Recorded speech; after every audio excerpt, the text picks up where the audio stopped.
Hello, good to see you. I saw you waiting for it to start. That's awesome. Thank you for that. All right, good evening, everybody. Good evening. It's a beautiful day in the neighborhood, a beautiful day for a neighbor. Would you be mine? Oh, could you be mine? It's a neighborly day in this beauty wood, a neighborly day for beauty. Would you be mine? Oh, could you be mine? 'Cause I've always wanted to have a neighbor just like you. I've always wanted to live in a neighborhood with you. So let's make the most of this beautiful day. While we're together, we might as well say, would you be mine? Could you be mine? Won't you be my neighbor? Won't you please? Won't you please? Please, won't you be my neighbor? Hello, neighbors. Good to see you. It is time for another live Bible study. Hope everything's good for you. It's doing okay for me. Thank you for asking. I appreciate that. Yes, it is time for another Bible study. That's right, absolutely. I am going to be leading you through the book of Exodus, picking up where we left off. But as always, before we get started, you get to vote on which color you want. I know the blue and purple look kind of similar, but we do have blue, red, and purple. Take your votes right now in the comments section. What would you like to hit to start with? We'll cycle through all of them, I promise. We're going to do at least 5 chapters, probably 6. Ooh, only one vote counts. Can't vote for more than once. Come on.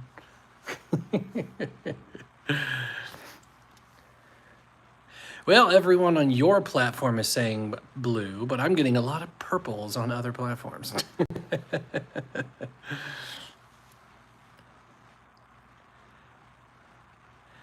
All right, okay, cool. So it looks like the winner, believe it or not, is actually going to be purple, followed by blue and then red. That is the order we're going to do. So, okay, all right, but everybody gets it eventually. All right, let me make a tweak to the air right here. Hold on a second.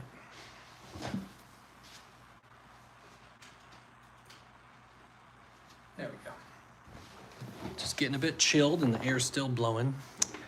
Sometimes I'm in a hotel that actually has decent air, and when they have decent air, it works too well. Thankfully, it's not one of those sensor thermostats. If you've ever been in those are really annoying. You wake up sweating in the middle of the night. Anyway, so it's not one of those. All right, so for those of you just joining us, like, hey, what's going on? We are doing a Bible study, yes. And no, I'm not Dinks the Puppet. I am his traveling companion. He does the videos. I do the lives. Works out better for both of us. We will be picking up in Exodus chapter 6, reading from the English Standard Version. You're welcome to follow along or grab your own Bible. Now, that being said, I'm just going to make some tweaks to some of the views here. Those look good. Okay, cool. Awesome. And so just a reminder of some things. I don't have any giveaways tonight, although I think we still have some of those Exodus journals left if you wanted those. But if you're going to support the ministry, you're doing it right now. That is right now is the best thing you can do. But if you want to do some more, all you need to do is go to dinksthepuppet.com right there. That's all you need. And support opportunities are right here. So first off, you can order a custom video on Cameo. That's a fun way to do it. You can have us, if you want to guarantee that your question gets answered, you can do that. It can be for somebody's birthday, or you can have me make a video for your church, whatever you want to do. We have a wish list on Amazon if you want to help support the ministry by buying equipment or props or journals or Bibles that we give to people at our cost. Like we ship it to people at our cost. This is one way you can do that. It takes you directly to our Amazon wish list, and then it gets shipped directly to us. And then, of course, we have the merch, Dinks merch, which is, Sunny and Dinks, cups, mugs, jackets, hats, things like that. And, of course, the most important thing you can do is follow me on all the platforms and watch the video to the very end. Believe me, and that is actually the best, like, nothing else. Like if all you did was watch my video to the end, that would do more for me than literally anything else. Now, if you are interested in one of those Exodus journals, like I said, I think we still have some. It's literally the ESV, and there's a journal page on the other side. You just go to my wife's account, which is at the bottom of my page, sunnythepuppet.com or .net. sunnythepuppet.net, and you can follow her and then message her and say, hey, I want one of those Exodus journals.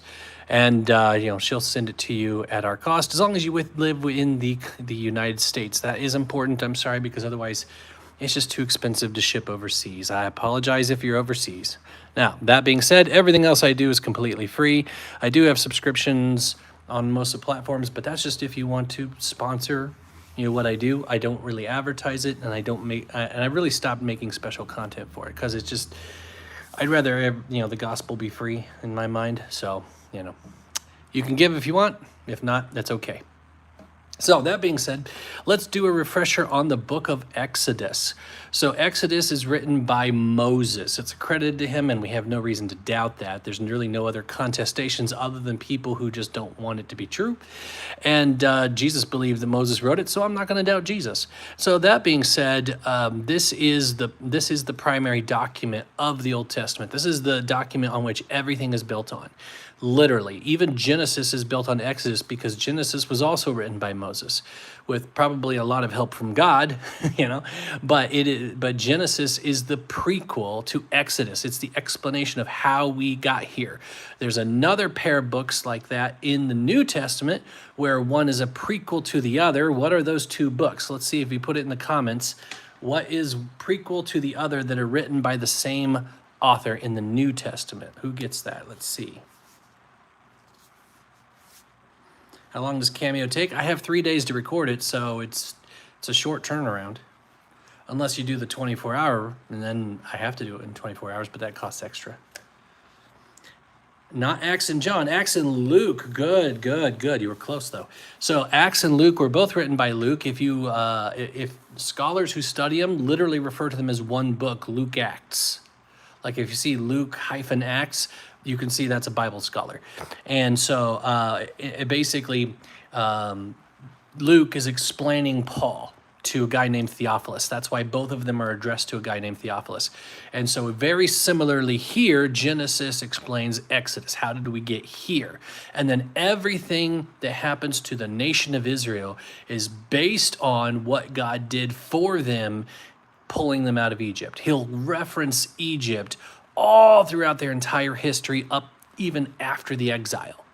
Okay, so everything pivots for the nation of Israel on Moses and what God did in Egypt, because Moses is a Christ type.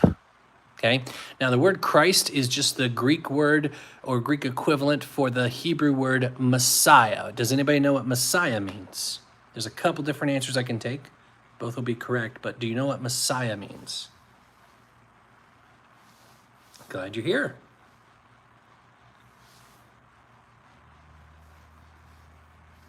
Anointed one, not savior. No, good try though. The Messiah was a savior, but two different words. Good try though. Anointed one, chosen one. Those are the two correct answers. Correct. Yes. Good try though. Good try. It means the one who is chosen for a special task. That's what a Messiah or Christ is. Okay, and so if someone is a Christ type, it just means that they are a chosen one for a task.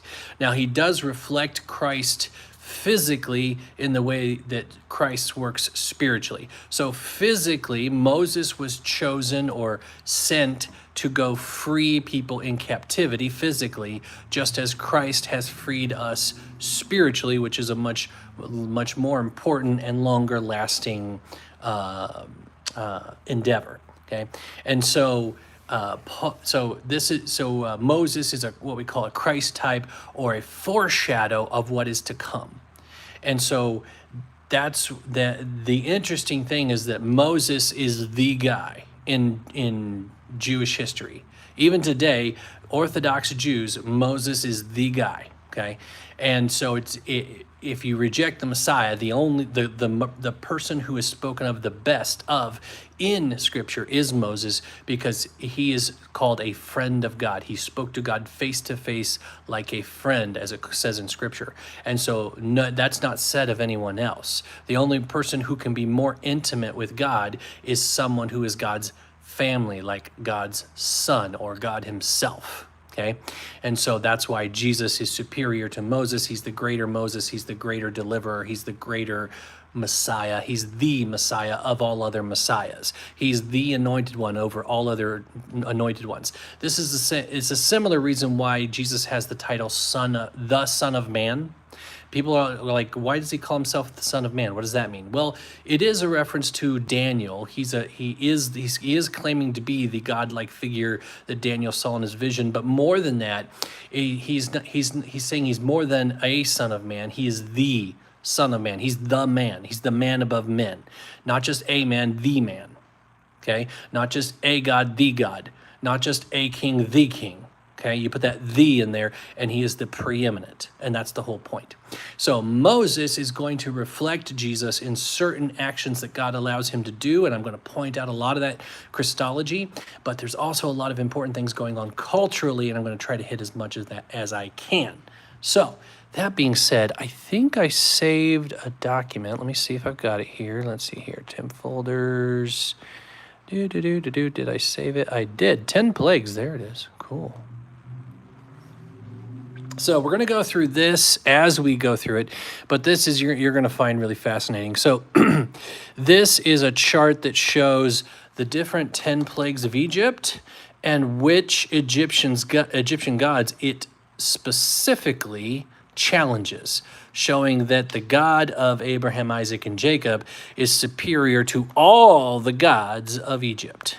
Okay? So this is, and there's different charts you can look at, but I like the quality of this one, so that's why I pulled that up. So we'll go back and forth with that one, and so that we can address it as we need to, and we'll make sure that's centered for you when we do. All right? So that being said, let's go ahead and I'm going to remind you what's happened so far. So here, so far, we've established that Moses was saved by his mother in a basket covered in pitch, just like the ark, Noah's ark was covered in pitch. It was waterproofed on purpose. He was saved not by water, but through water, from water, as a deliverer for the people to follow, okay?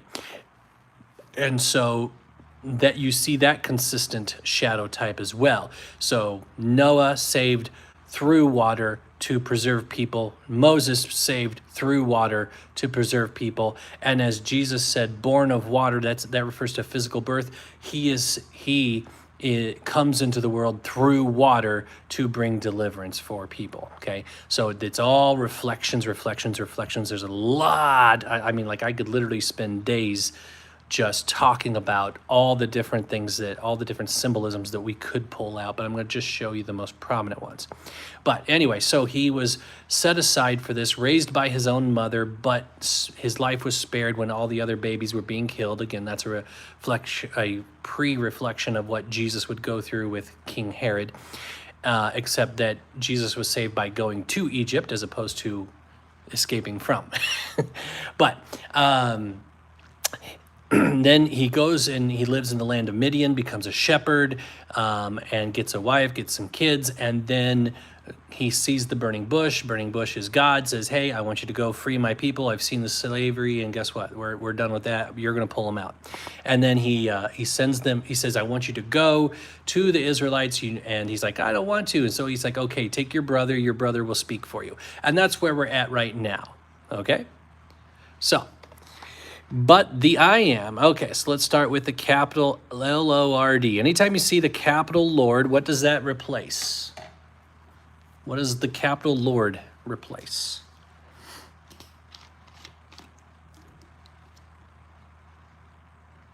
Jews revere Moses more than Abraham? Yes, they do. Because Moses is the one who was called the friend of God. Yep.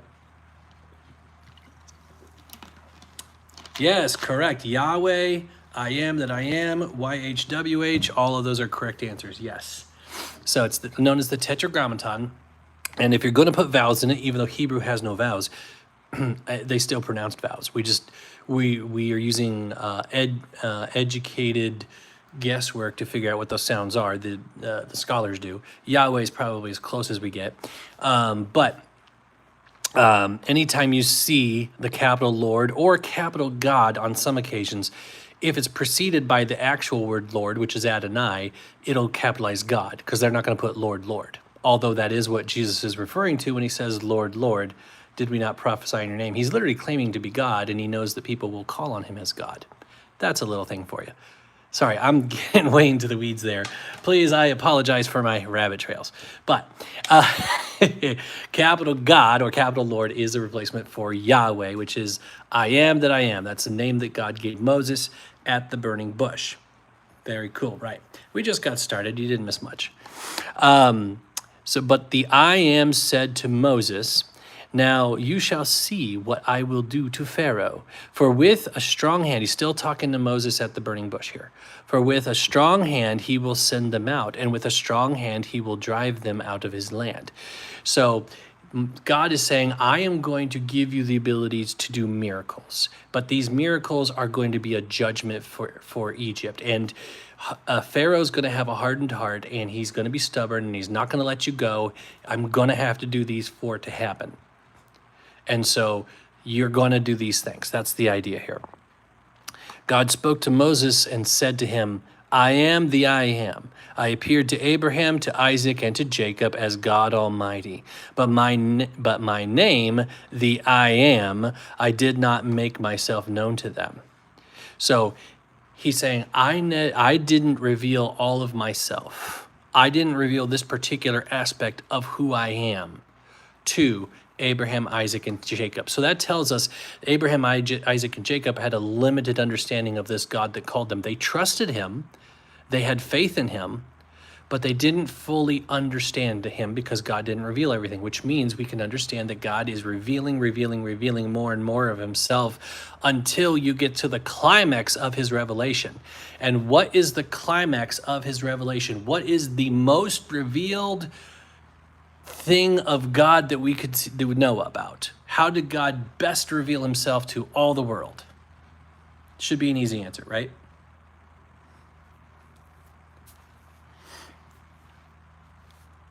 Jesus, absolutely. Jesus Christ, you're right, yes. Did you know that the book of Revelation, its full title is the revelation of Jesus Christ? It is the revealing of him to the world in all his power and glory.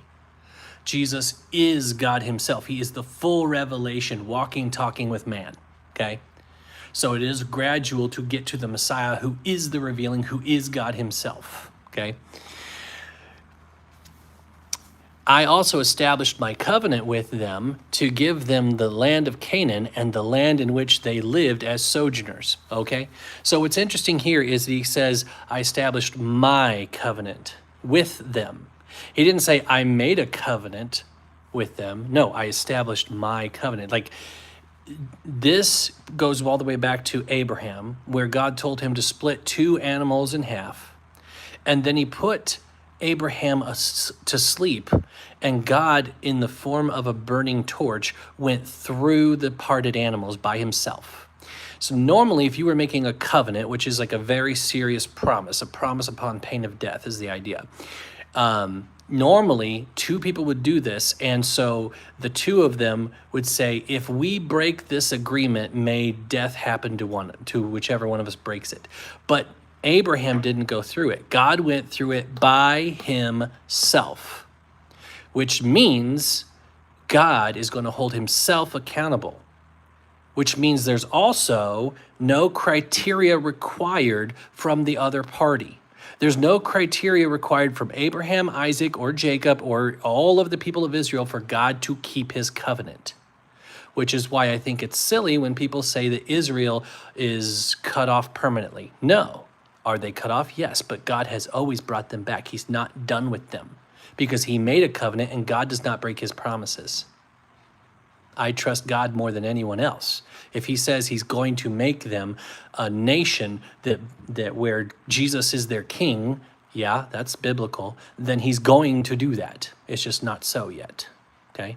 So here he's saying, I established my covenant with them to give them the land of Canaan, in the land in which they lived as sojourners. Moreover, I have heard the groaning of the people of Israel, whom the Egyptians hold as slaves, and I have remembered my covenant. That doesn't mean he forgot. He's just assuring Moses that he didn't forget. Like, I have remembered this. This is not a problem for me. I'm going to keep my word. Say therefore to the people of Israel, I am the I am, and I will bring you out from under the burdens of the Egyptians, and I will deliver you from slavery to them, and I will redeem you with an outstretched arm and with great acts of judgment. Okay?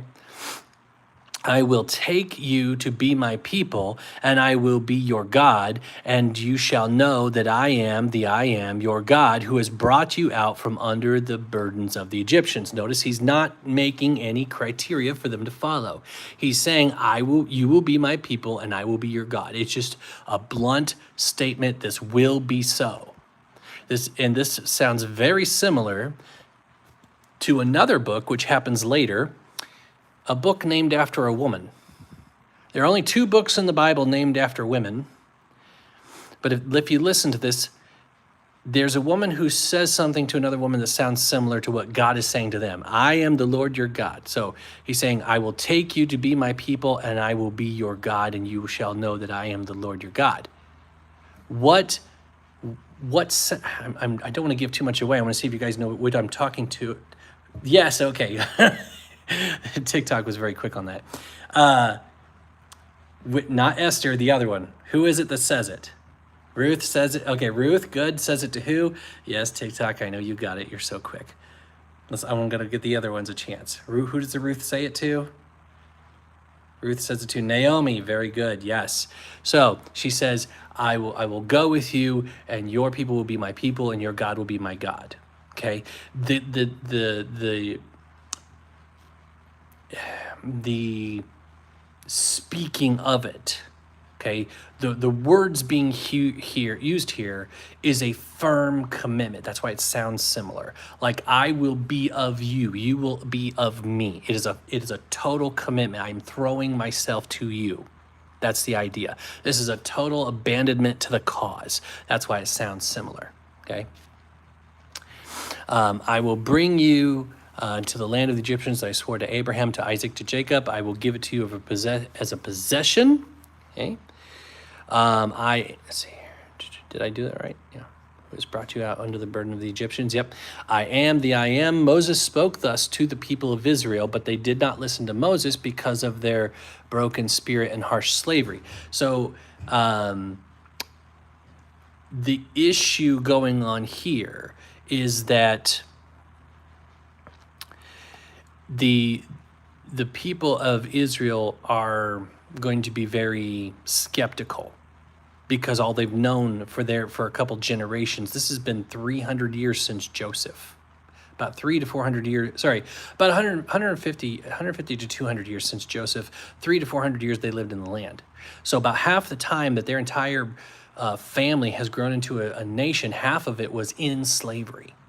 And so they haven't seen God, the God of their fathers. They've heard about him in stories, but they haven't seen him, and they don't have a Bible to read. So I understand their skepticism, okay? But God has given him some signs. So the I am said to Moses, go in, tell Pharaoh, king of Egypt, to let the people of Israel go out of his land.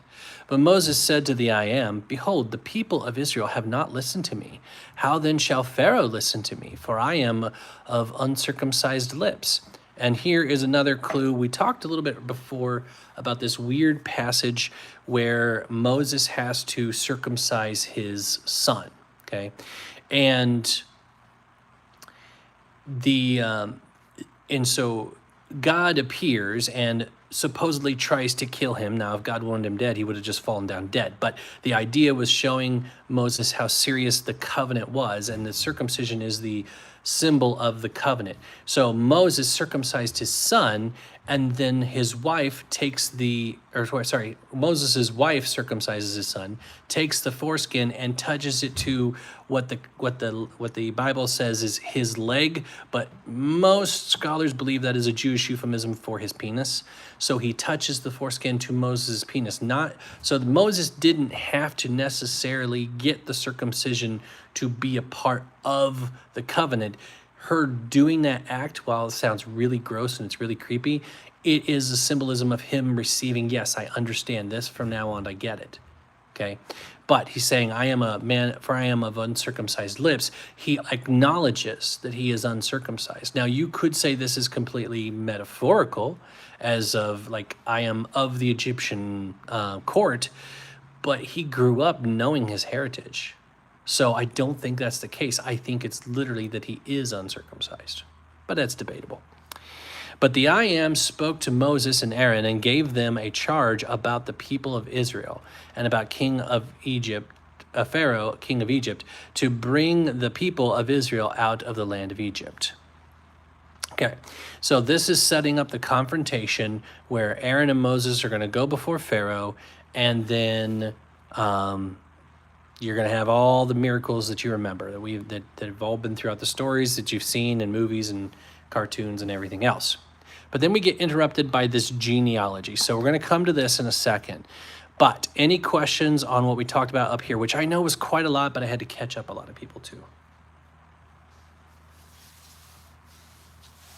Well, I'm glad you're here too, Christine.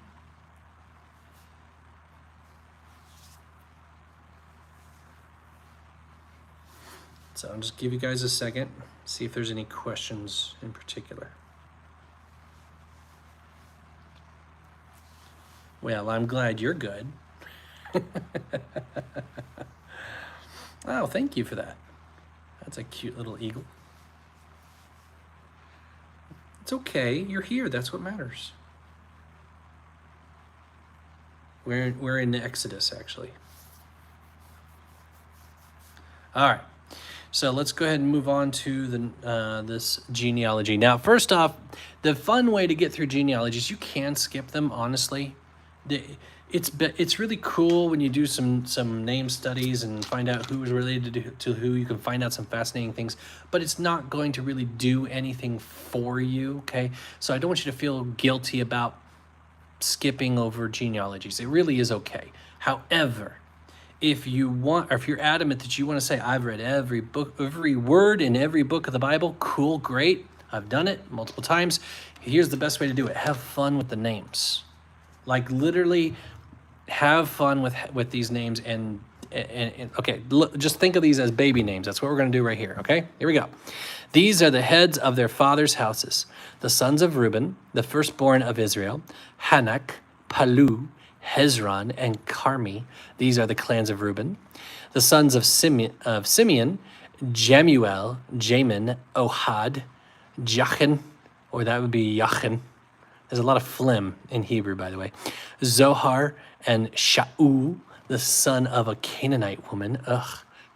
These are the clans of Simeon. These are the names of the sons of Levi, according to their generations: Gershon, Kohath, and Merari. The years of the life of Levi being 137 years. The sons of Gershon: Libni, Shimei. See, even I'm not perfect at it. By their clans. The sons of Kohath, of course, are Amram. You know Amram, that good old Amram. Izhar, Hebron, yes, the city of Hebron, and Uziel. The years of the life of Kohath being 133 years, of course. The sons of Merari are Mali and Mushi. Oh my goodness, could you imagine having the name Mushi? Like, hey, that's my two sons over there, Mali and Mushi. These are the clans of the Levites according to their generations. Of course, Amram, we know Amram. He took as his wife Jochebed, his father's sister. Okay, he took his aunt as a wife. Yeah, that's weird. And she bore him Aaron and Moses. So Aaron and Moses are from the tribe of Levi, but their mother was their great aunt. Yeah, they're more common back then than you think. The years of the life of Amram being of 137 years. The sons of Ishar are Korah, which he becomes a problem later. Nepheg and Zikri. The sons of Uziel is Mishael, Alaphan, and Sithri. That sounds kind of sinister, Sithri. Aaron took as his wife Elisheba, the daughter of Aminadab, the sister of Nahshon, And she bore him Nadab, Abihu, Eleazar, and Ithamar. Nadab and Abihu, oh, those were some interesting guys. You can read about them in the book of Numbers. It doesn't work out well for them. The sons of Korah, Asir, Elkanah, and Abiasaph. These are the clans of the Korahites. Eleazar, Aaron's son, took as his wife one of the daughters of Putiel, and she bore him Phinehas, not Ferb. I'm sorry, and it's spelled differently. The Phineas you know of from the cartoon does not have an H in his name. All right. These are the heads of the fathers' houses of the Levites by their clans.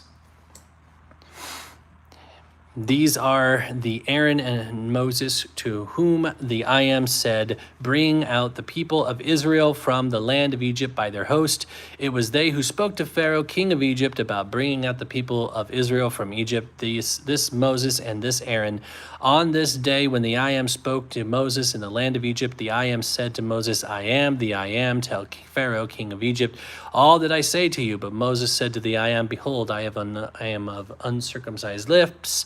How will Pharaoh listen to me? Okay, so this is establishing credibility. This whole section right here is basically Moses's credentials, saying he's a real guy, here's all the records, and some of you are related to him, so you know what I'm saying is true. Basically, Moses is writing down his credentials, okay? That's what he's doing, given how ancient world worked, okay? Any questions on that section? Funny that you're going over Exodus. My church is currently in the middle of a sermon series going through the entire book of Exodus. We just had the plague of frogs. Cool. Man, I've always wanted to do plagues and just bring things in to the sanctuary.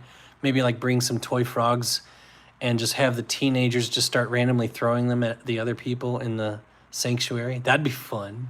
I am all about fun to make a point, as you can tell. I use a puppet. So that's just something that pops into my head. Plague of frogs today, guys. Okay, teenagers, do your best. Just don't hurt grandma. I don't know. Is that too much?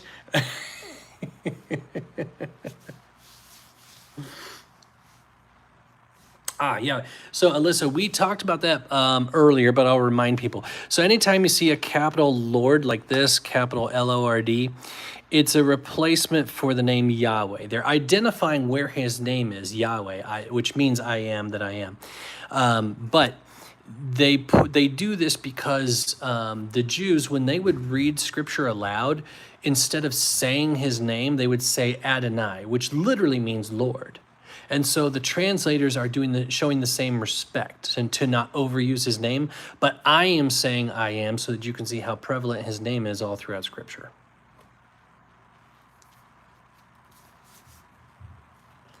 Okay, well, now you know exactly what, Adrian, you need to suggest that to your pastor. Dude, let's do the plagues right. Okay, anyway. Firstborn dying, I don't know, maybe all the firstborn have to hunker down behind the pews. I don't know, do you do slain in the spirit at your church?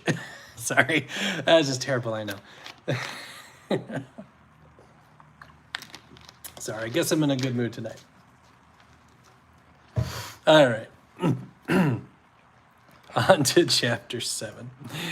For those of you just joining us, we are this is a Bible study. No, I'm not Dinks the Puppet. I am his traveling companion. He does the videos, I do the lives. Works out better for both of us. We're in Exodus chapter 7, reading from the English Standard Version. You're welcome to follow along or grab your own Bible. Here we go. All right. Moses and Aaron before Pharaoh. And the I am said to Moses, see, I have made you like God to Pharaoh, and your brother Aaron shall be your prophet. Now, this is no minor thing that he's saying, okay? So there is a little emblem, like a little head of an animal on Pharaoh's hat, or on his crown, if you want to call it that. What animal head is on his crown? Do you guys know?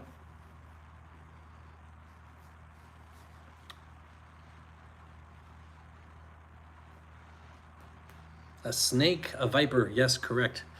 And so it is, serpent. I don't know if it's specifically an asp. I think it is a viper. But anyway, whatever it is, it's a snake. Okay, and that emblem was a way of announcing. It was the head of a particular god.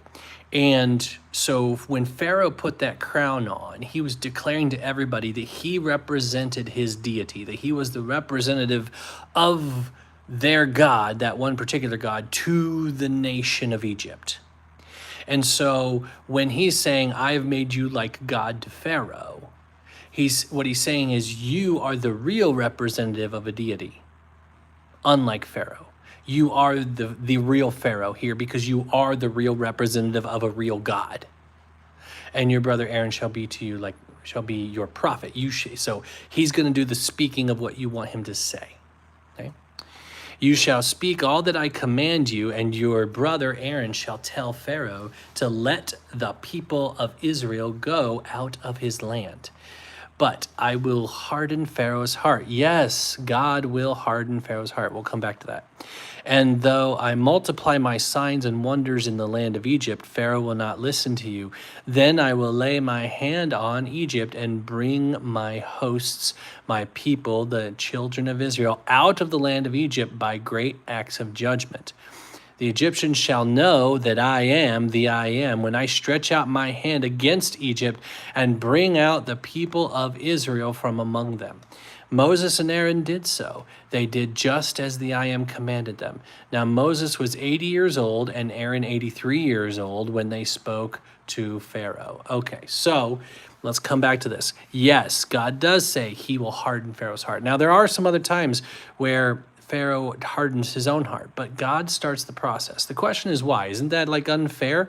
No. Do you really think that Pharaoh would have repented and bowed down to the God of his slaves? No. There's no chance he was going to get saved. So it's not really a big deal if God makes him a little more stubborn. What God is accomplishing here is a complete and utter defeat of Egypt on every level, but the only way to accomplish that is for Pharaoh to be stubborn. God wants to not only judge the false gods of Egypt, which he will do with the plagues, but he wants to judge Pharaoh. He wants to judge their system.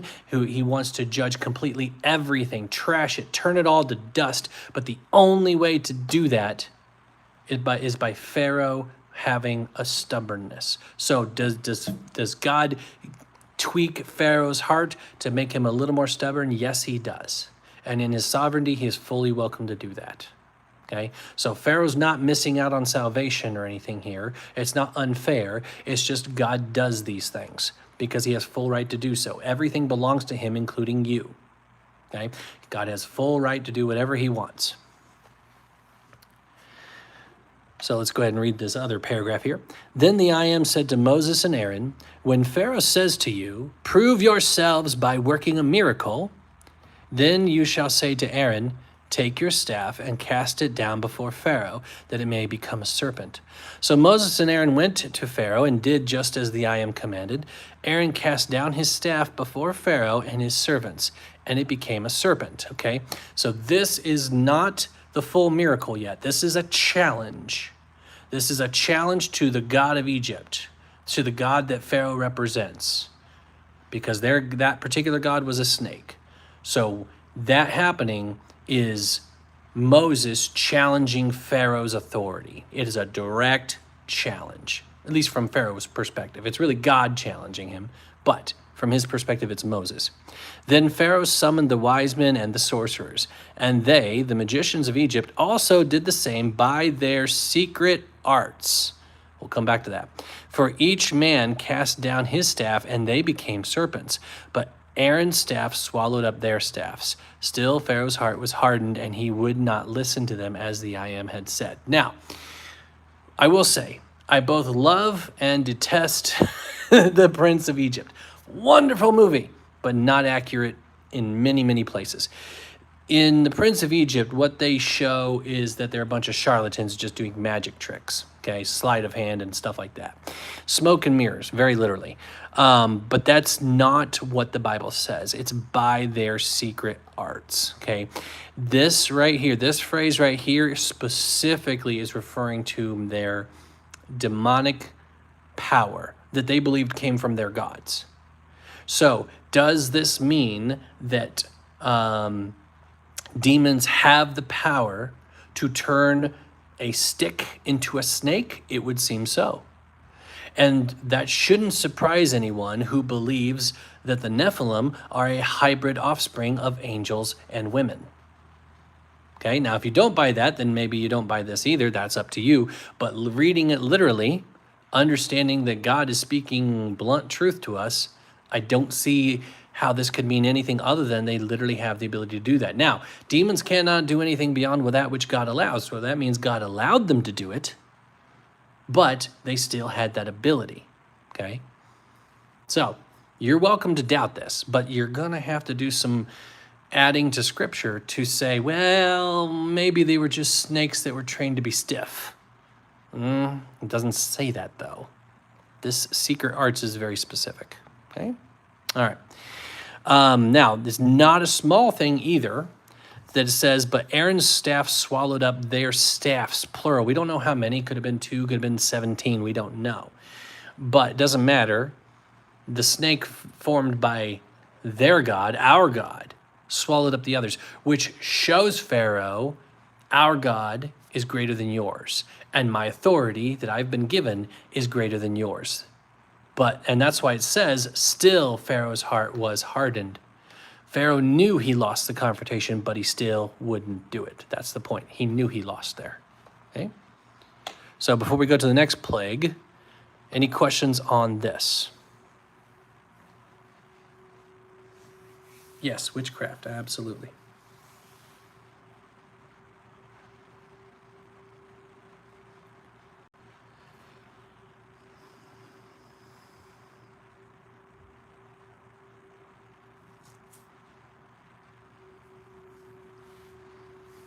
Hey, Justin.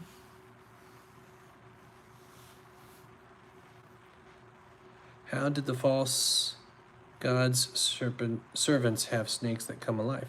We don't know. All we know is that they had the ability to do so. We don't know how the demonic works. And quite frankly, I don't think you should dig too much into it. If God doesn't explain certain things to you that are supernatural, then that means it's not that important for you to know. So all we know is that God told us in his book that they did it. So how? I don't know. I don't know how you rearrange molecules to make something into an animal. I don't know. But all we know is that they did. It's a great question. I just don't have the answer. Is this type of witchcraft still possible today? I would highly doubt it. So here's the thing. There are some similar things that have been reported. So, for example, there was an atheist reporter who went over to Africa, and a witch doctor hid an idol underneath a hut. And the woman was afraid to grab it because she knew she was being cursed by it, but she was afraid what would happen to it if she grabbed it. This is true. I literally watched this documentary. This guy was a full-blown atheist from like MSNBC. This is like within less than 10 years ago. So he gets down on his hands and knees, reaches under the hut and grabs the idol. And then he completely freaks out because he didn't even pull it out, because he says, I literally felt the idol breathing. I'm not joking. That this atheist, hardened MSNBC atheist reporter literally says, I felt the idol breathing. And so demons can still manipulate matter to certain extents, but again, they can't do anything beyond which God allows. Even Satan himself could not have Judas betray Jesus without Jesus saying, go and do what you must. So can they do these things still? I don't know. Maybe they still are. But they have. We know that. That's all we know. But there's no reason for you to fear, because they're fighting from a place where they are already defeated. We are just simply living through life where God has already won. And it wasn't even that tough of a battle for God. Or mess with Job. Yes, absolutely. Okay. Let's go ahead and go on to this first plague. So first plague is water turned to blood. So before we get into reading it, I'm going to explain this one here. So water turned to blood. So this is actually going to challenge three different gods right here, three Egyptian gods. You have Hapi, which is their primary god. It's Hapi or Happy, but it's spelled H-A-P-I. And he's the god of the Nile. The Nile was seen as their life-giving source. So to turn the Nile into blood is to say that the God of Moses has the ability to cut off all life to the land. That's literally what that declaration is. Your God of life, I can kill him. That's the message that God is sending by turning the water into blood. I can kill your God. It's a direct challenge. Osiris, the Nile was his bloodstream. Again, that whole idea of life, okay? And God is saying, I am the one that controls the blood here, okay? Not Osiris. And then you have Khnum, K-H-N-U-M, I'm probably not pronouncing it right, Khnum, guardian of the Nile. If he was truly a guardian, he would not have let a foreign god affect these other two gods. So you have all three of these being challenged and defeated instantly with this miracle that's about to happen. Okay? All right, so let's read that. Then the I Am said to Moses, Pharaoh's heart is hardened. He refuses to let the people go. Go to Pharaoh in the morning as he is going out to the water and stand on the bank of the Nile to meet him. Take in your hand the staff that turned into a serpent, and you shall say to him, the I Am, the God of the Hebrews, sent me to you, saying, let my people go, that they may serve me in the wilderness. But so far you have not obeyed. Thus says the I Am, by this you shall know that I am the I Am. Behold, with the staff that is in my hand, I will strike the water that is in the Nile, and it shall turn to blood. So when he strikes it, okay, it's not like Prince of Egypt. Prince of Egypt, again, a beautiful movie, and the imagery they use is very beautiful, but it's not like where Moses just gently lowered his staff into the water and it spread out. No, striking it was like basically killing their God. He whacked the river with his staff. That's the idea here. I just killed your God. That's the idea, okay? The fish in the Nile shall die because you can't breathe in blood, and the Nile will stink. Blood, it stinks after a while because it's biomatter. It starts decomposing. And the Egyptians will grow weary of drinking water from the Nile because they're drinking blood. Yeah. And the I Am said to Moses, say to Aaron, take your staff and stretch out your hand over the waters of Egypt, over their rivers, their canals, and their ponds, and all of their pools of water. Not just the river, guys. Every pond and puddle in the land of Egypt turned to blood. Every little bit of the water. So that they may become blood. And there shall be blood throughout all the land of Egypt, even in vessels of wood and in vessels of stone. So if they had saved up water somewhere, that became blood. Now, yes, there's kind of a reverse symbolism here. Where do we see somebody else turning vessels of stone full of water into something? Where else does that happen?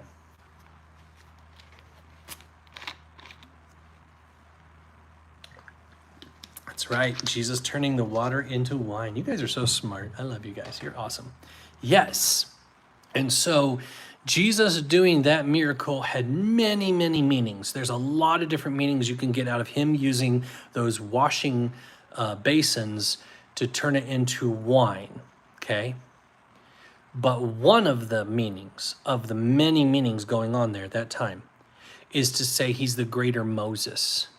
Because just like Moses through Aaron turned the water in the stone vessels into blood, which would have caused hurt and possibly taken life, Jesus provided joy, something that is a source of joy and that they could sell for money. It provides a betterness to life.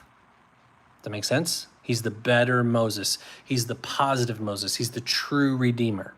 okay? Moses and Aaron did as the I am commanded in the sight of Pharaoh and in the sight of his servants. He lifted up the staff and struck the water in the Nile, and all the water in the Nile turned into blood. You gotta say it like that, into blood. Blood, blood, blood, and death. Sorry, just Zootopia there for a second. And the fish in the Nile died, and the Nile stank, so that the Egyptians could not drink water from the Nile. There was blood throughout all the land of Egypt.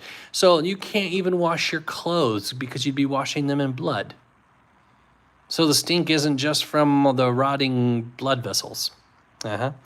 But the magicians of Egypt did the same by their secret arts. Again, they turned water into blood. Cool. So demons have the ability to craft molecules into blood cells. Cool. All right. So what? The thing is that even though they can reproduce this gives a temporary satisfaction to Pharaoh, but it doesn't actually fix anything. If the Egyptians were on equal level, they would be able to reverse it, but all they can do is duplicate it, which means God is allowing these demonic powers to operate, but not in reversing what he has set. You cannot undo what God has done. Let me say that again because it needs to ring more true than just this. You cannot undo what God has done. Demons cannot undo what God does. You cannot undo what God does. God will not undo what he promises to do. And so the only thing these demons are allowed to do is more of the same. So Pharaoh's heart remained hardened, and he would not listen to them. And even this, listen to them as the Lord had said. Pharaoh turned and went into his house, and he did not take even this to heart. And all the Egyptians dug along the Nile for water to drink, for they could not drink the water of the Nile. 7 full days passed after the I am had struck the Nile. Okay, so any questions on this particular passage, the first plague? Losers. Joanna, I love you. You're fun. Why would they turn their own waterways to blood? Wouldn't that be a bad thing for Pharaoh? It was just trying to, basically they were trying to keep their heads. Like these Egyptian magicians were no joke. Like if you talk to people who have dabbled in the occult, they will tell you that Egyptian magic is the most dangerous kind of all. They will literally tell you that. But because it was so successful and powerful, Pharaoh relied on them. And so if you failed Pharaoh in the only thing that you were supposed to be doing, which is these magic arts, then there's no reason for you to be alive. So they're reproducing the miracle, not because there's a benefit, but because they're just trying to still say, yeah, we have magic too. That's just basically trying to keep their job is all, and their life. Yeah, okay. All right, let's go on to the next section. All right, the second plague, frogs. Okay, so get your teenagers ready. Get them, have them throwing frogs at everybody. I really want to do that. That would be so fun. Anyway, that is going to be stuck in my brain until I do it someday. Anyway, so the plague of frogs, we've got 2 different gods that would be affected by this. So first you get Heket. Okay, now Heket, Heqet, is the goddess of birth with a frog head. Okay, so that's this one here.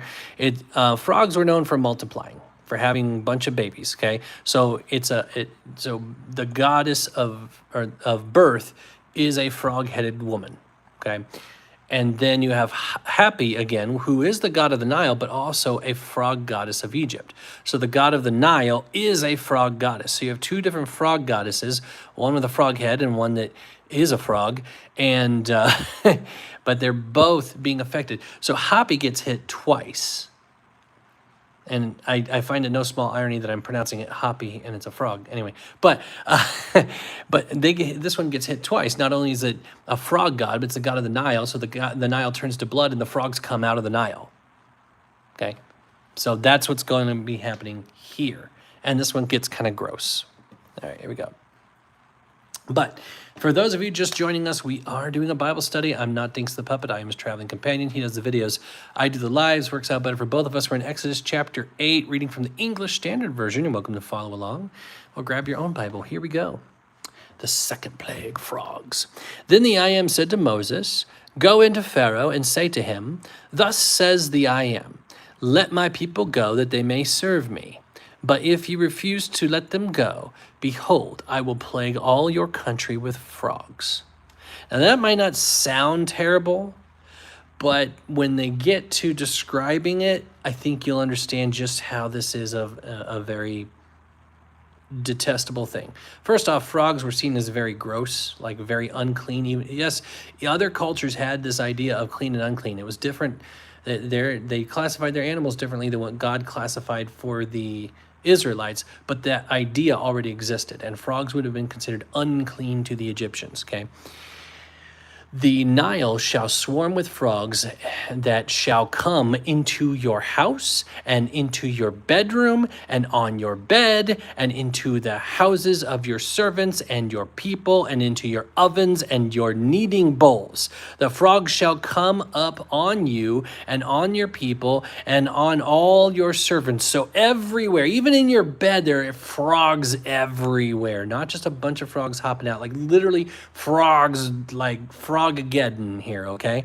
"And the I Am said to Moses, say to Aaron," yes, you can tell your pastor Frogageddon. He needs to use that term. Yes, Frogageddon. Anyway, "Say to Aaron, stretch out your hand with your staff over the rivers, over the canals, and over the pools, and make frogs come up on the land of Egypt." So Aaron stretched out his hand over the waters of Egypt, and the frogs came up and covered the land of Egypt.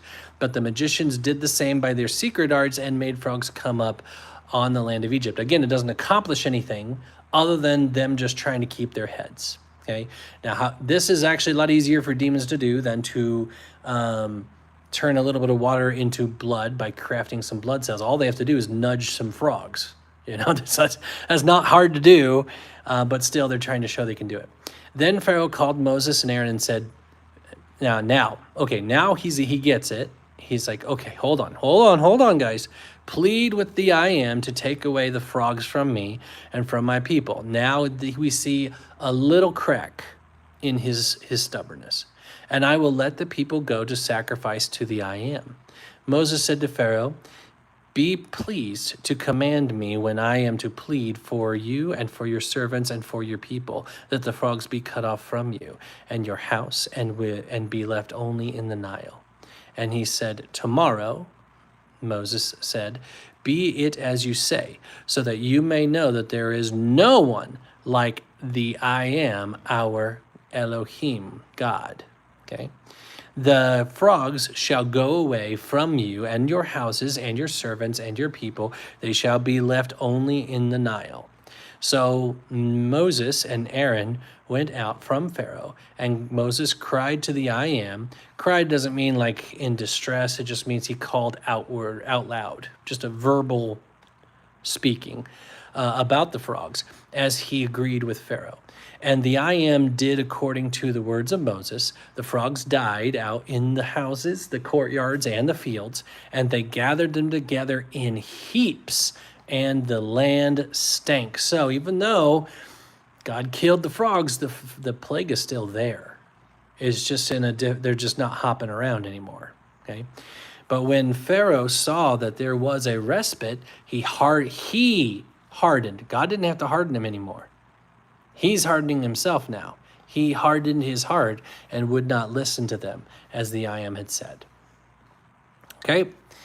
Any questions on Frogageddon? Let's see here. The water was water again? No, actually, it does not say he reversed the Nile. Now, what it does say is that they did dig along the Nile. It doesn't say that water turned into blood. So they might have got down to the water table and found fresh water. And so if they were able to get to water, dig some new wells or what have you, of course, Pharaoh would say, "Oh, forget it. I can find water. I'll just make my slaves dig more holes," you know. So there's no indication that the blood was reversed. Do frogs taste like chicken? Yeah, they do actually.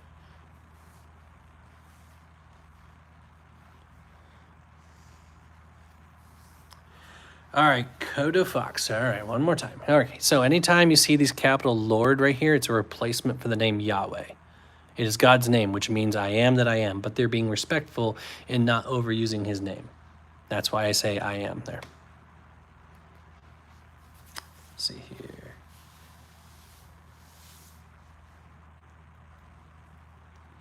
Okay.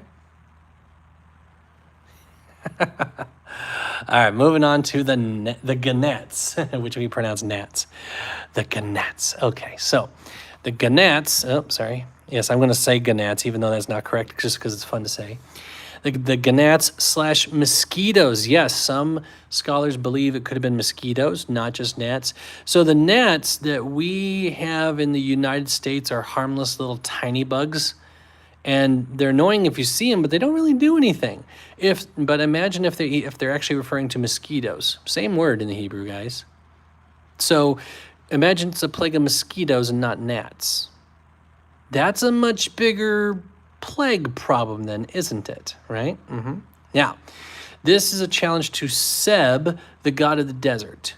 And doesn't make any sense why it's the god of the desert until you see where they come from. All right, so let me show you.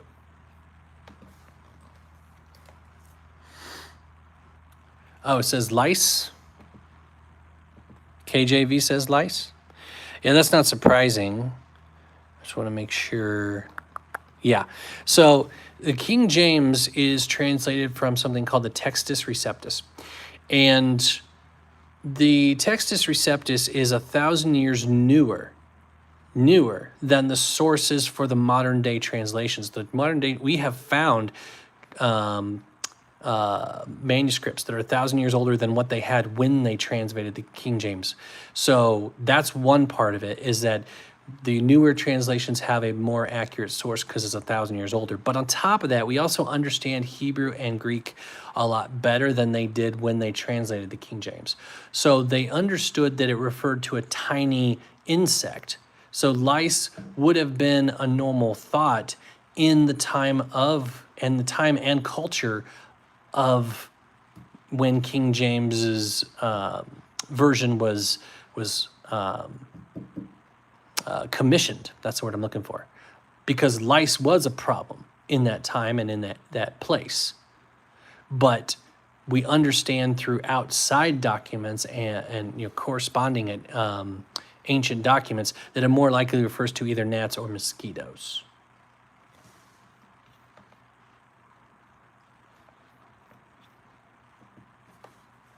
But still, that's good to point out. Gnats need sand for their reproductive cycle. I didn't know that. So that would lend some credibility to it being gnats. But let's read how this comes about. And you'll see why the god of the desert is being challenged here. Then the I Am said to Moses, say to Aaron, stretch out your staff and strike the dust of the earth so that it may become gnats or mosquitoes in all the land of Egypt. And they did so. Aaron stretched out his hand with his staff and struck the dust of the earth, and there were gnats on man and beast. All the dust of the earth became gnats in all the land of Egypt. Now, does this mean that the gnats or the mosquitoes, or even if the lice, if you want to do that, were just laying there and when he struck the ground it stirred them up? No, it literally says the dust became these things. If you have no problem with a stick becoming a snake, you should have no problem with dust becoming bugs. God literally just made bugs right there. Boof, there they are, okay? So he's literally taking the sand of the desert. That's why he's challenging the god of the desert, okay, that I showed you, and used it for his own plague, okay? Now, the magicians tried by their secret arts to produce gnats, but they could not. So there were gnats on man and beast. Then the magicians said to Pharaoh, this is the finger of God, Elohim. Okay, this is the finger of their God. But Pharaoh's heart was hardened, and he would not listen to them, as the I Am had said. All right, now we get to flies. Okay, so flies, I keep doing that. Let me get rid of this. just so I stop doing that. So flies is going to be a direct challenge to Uwachit, the fly god of Egypt. They literally have a god that is a fly. So, yeah. That's what happens when you have a pantheon. You make up a god for every little thing. All right. Then the I Am said to Moses, "Rise up early in the morning and present yourself to Pharaoh as he goes out to the water. Say to him, Thus says the I Am, let my people go, that they may serve me. Or else you will not let, if you will not let my people go, behold, I will send swarms of flies on you." Hold on a second. Got it? Okay. On you and your servants and your people and into your houses, and the houses of the Egyptians shall be filled with swarms of flies, and also on the ground on which they stand. Okay, so I want to put this out for a vote. Which sounds worse to you? Finding frogs in your bed and in your mixing bowls, frogs everywhere, or flies everywhere? Which would be worse to you? I'm curious. Let's put that to a vote before we go on. Flies or frogs, which is worse for you? What do you think? You think the fly, Christy says flies. It's all terrible, yeah. Got frogs, flies. But most of you are saying flies, which is surprising. Because the reason why I would say frogs is worse, because once they die, you still have all these rotting corpses to deal with. If flies die, they're just dead. Like, you don't smell a dead fly. That's my thinking anyway. So, but now you know who is the Lord of the Flies. That's a book for those of you who don't know. Anyway, let's see. But on that day, I will set apart the land of Goshen. This is the first time God talks about sparing the land of Goshen, where my people dwell, so that no swarms of flies shall be there, that you may know that I am the I Am in the midst of the earth. So we're not sure why Goshen being spared isn't mentioned until after the first 2 or 3 plagues, but this is the first time it is mentioned. And so does that mean that water in those lands in Goshen turned to blood? Does that mean the frogs were there and then the mosquitoes / gnats / lice were there? Probably not. This is just God calling it out. Okay.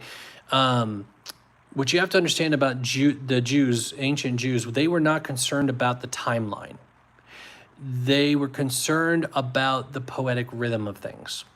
And so if it made more sense in their writing to write something that happened earlier to make it later, not a big deal for them.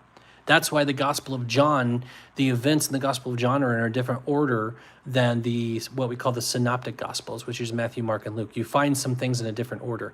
It's not that John got it wrong. He just didn't care about the timeline. I'm just telling you about these events in a particular way because I'm trying to get a different point across, not just chronological. So mentioning it here just probably means that it applied at all times.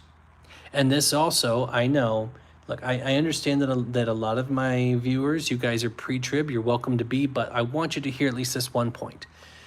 If you're wrong and we are here through the tribulation, I just want you to understand that your God can protect you in the midst of plagues, in the midst of wrath, in the midst of judgment, just like he did for the Israelites. That's all I want you to consider. You don't have to agree with me. You can say I'm completely wrong. You can tell me that I need to read my Bible more, which is what I usually get told. That's fine. But can you please at least agree that if you were here for the tribulation, God has the ability to protect you like he does the Israelites? Can you at least agree with that? That's what I want for you to do. Right? I don't think we have a problem with that, right?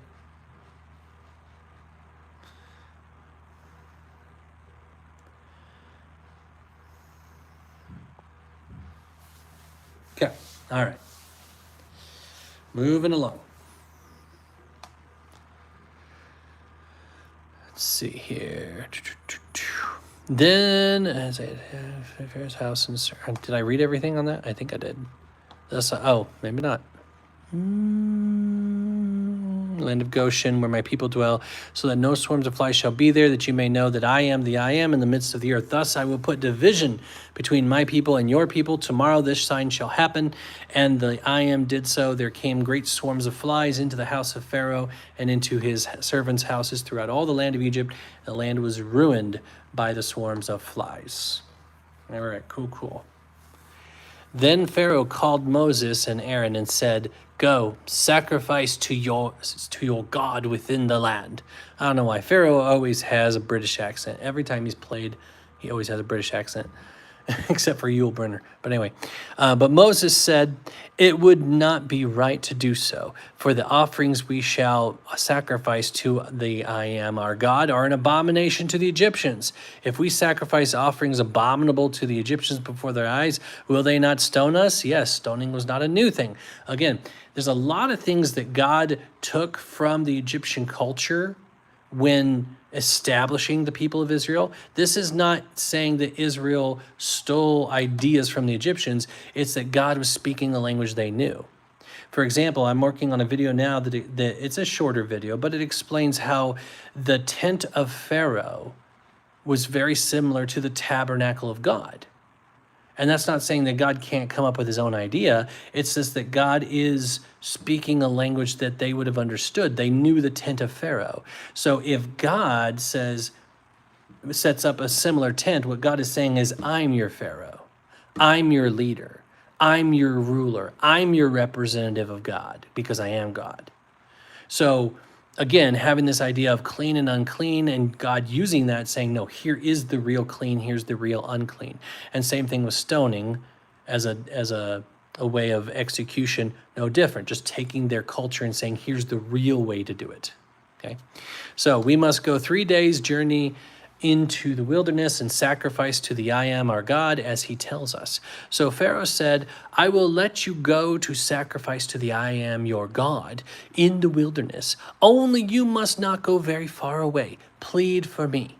Then Moses said, behold, I am going out from you, and I will plead with the I am that the swarms of flies may depart from Pharaoh, from his servants, and from his people tomorrow. Only let not Pharaoh cheat again by not letting the people go to sacrifice to the I am. But Moses went out. So Moses went out from Pharaoh and prayed to the I am. And the I am did as Moses asked and removed the swarms of flies from Pharaoh, from his servants, and from his people. Not one remained. But Pharaoh hardened his heart this time also, and he did not let the people go. Bum, bum, bum. All right. So, any questions on the flies, the Lord of the Flies?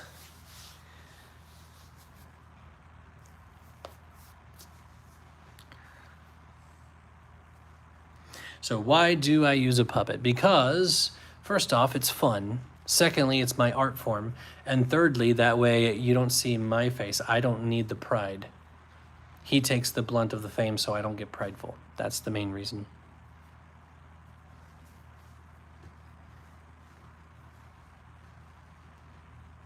Regular flies or horse flies, it doesn't designate. I don't even know that horse flies live in that part of the world. We'd have to look that up. So all we know is it's whatever flies are native to Egypt. I know some flies bite, like horse flies, so I don't know. Well, what we established is that the mosquitoes already were. That's the gnats. Gnats is also mosquitoes in Hebrew. How does God's mercy play in Pharaoh and Judas? Do you really think, and I said this earlier, so you must have come in late, my friend. Do you really think that Pharaoh, who believed he was a representative of the gods of Egypt, would have bowed his heart in humility before the God of his slaves, who were shepherds at that? He's not missing out anything by having a hardened heart. There was no chance of repentance there. God is not obligated to try on anyone, by the way. If God did not do a single thing, we were all born, we lived, we died, and we went to hell, God would still be perfectly just because we already deserve hell. God is not unfair by not saving someone. He's unfair by saving someone because it cost Jesus his life being tortured to death. That's the unfair thing. We do not deserve salvation. That's the gift. So we need to get it out of our head that it's unfair that this people or that person didn't hear this, that, or the other. Well, perfect sovereignty, God understands who would say yes anyway. But you deserve hell. That's the default position of everyone. You deserve it. You have earned it by sinning. So it's not that God's being unfair to Pharaoh.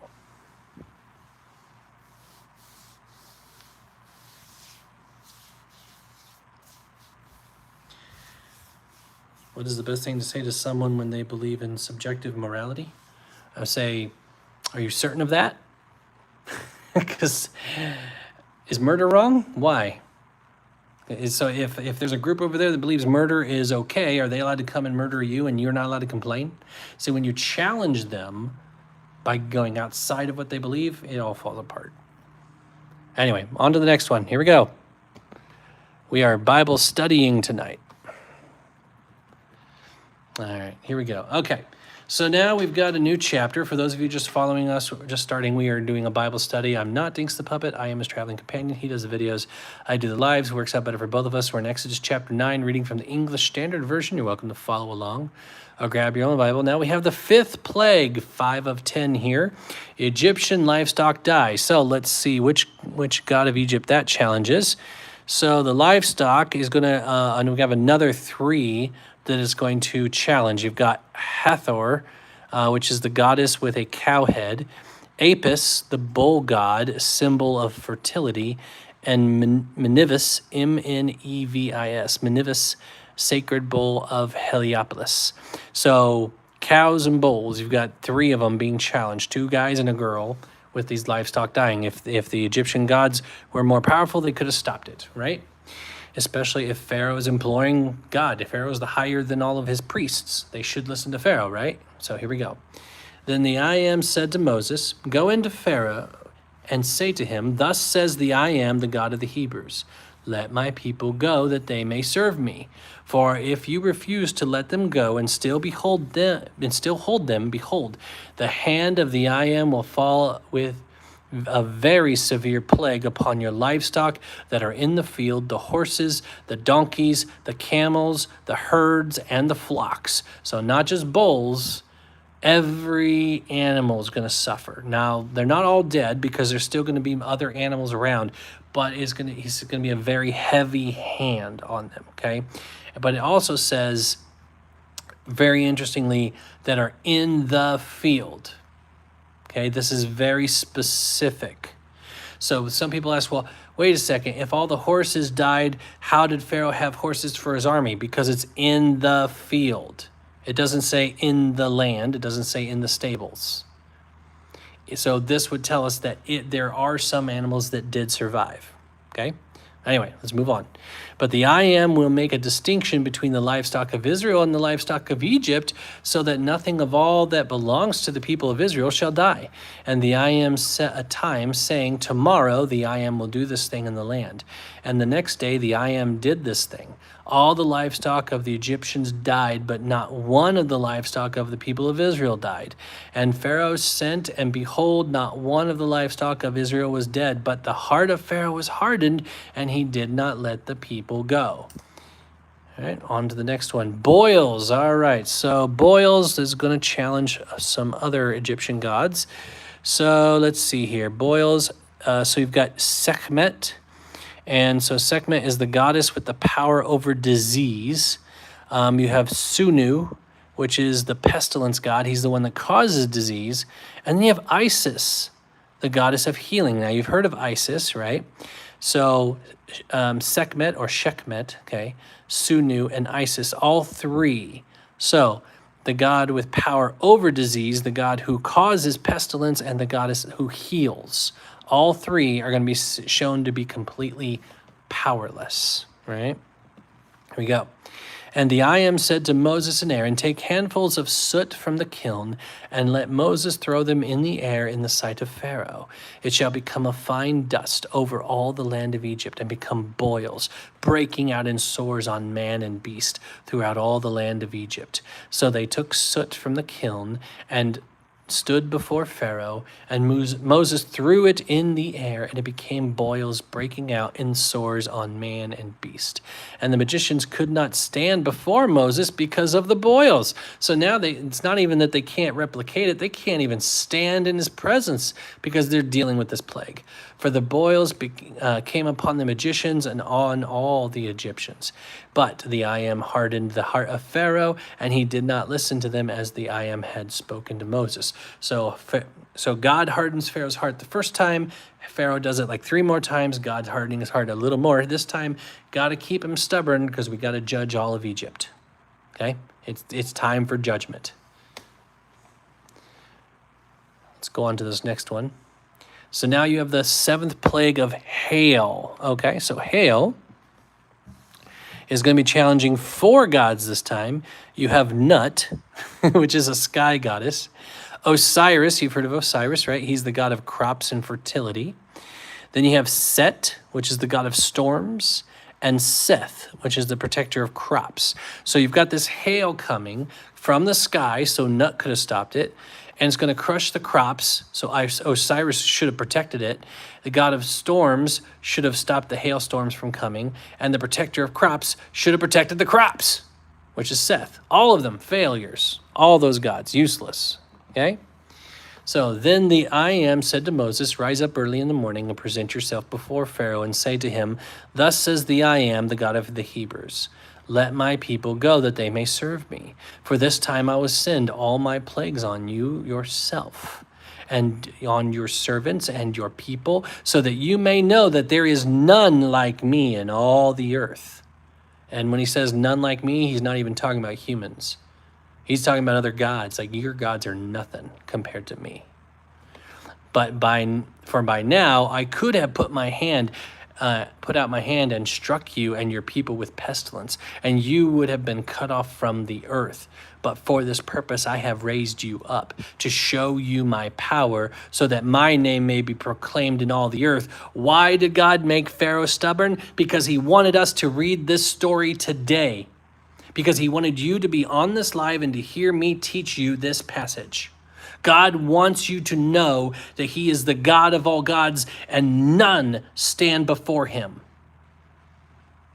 God has the right to flex because it's his universe. You are still exalting yourself against my people and will not let them go. Behold, about this time tomorrow I will cause a very heavy hail to fall, such as never has been in Egypt from the day it was founded until now. Now therefore get your livestock and all that you have in the field into a safe shelter. So they had safe shelters. So whatever animals didn't die that were in the field, they let back out. They let the ones that were in the shelter out into the field. Now he's like saying, you better bring those back into the shelter, bud, because those are about to die too. For every man and beast that is in the field is not brought home will die when the hail falls on them. Then whoever feared the word of the I Am among the servants of Pharaoh hurried his slaves and his livestock into the houses. But whoever did not pay attention to the word of the I Am left his slaves and his livestock in the field. And that'd be a really stupid guy considering what had just happened. Then the I Am said to Moses, stretch out your hand toward heaven, so that there may be hail in all the land of Egypt, on man and beast and every plant of the field in the land of Egypt. Then Moses stretched out his staff toward heaven. And the Lord, the I Am, sent thunder and hail, and fire ran down to the earth. We'll come back to that. And the I Am rained hail upon the land of Egypt. There was hail and fire flashing continually in the midst of the hail, very heavy hail, such as never been in all the land of Egypt since it became a nation. The hail struck down everything that was in the field and in all the land of Egypt, both man and beast, and the hail struck down every plant of the field and broke every tree of the field.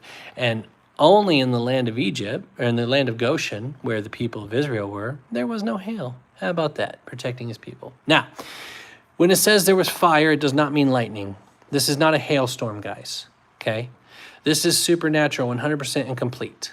Okay, I've heard some people say, well, what if it's just like a meteor shower and it's like a bunch of ice meteors and fires coming down? Well, ice doesn't survive entry into the atmosphere, for one thing. Okay, secondly, ice doesn't catch on fire. It's the rocks coming through the Earth's atmosphere that give it a plume of smoke and sometimes fire. Okay, so no, it's this is 100% supernatural. You've got fire and ice coming down.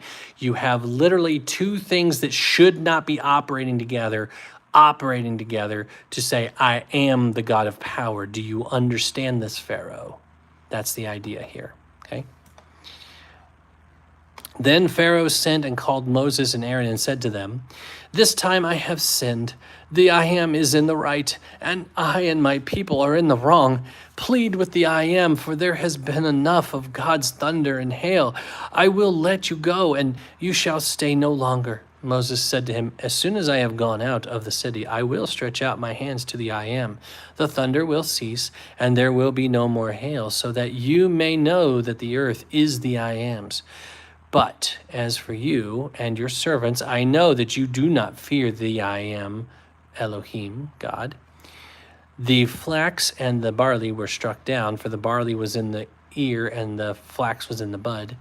But the wheat and the emmer were not struck down, for they are late in coming up.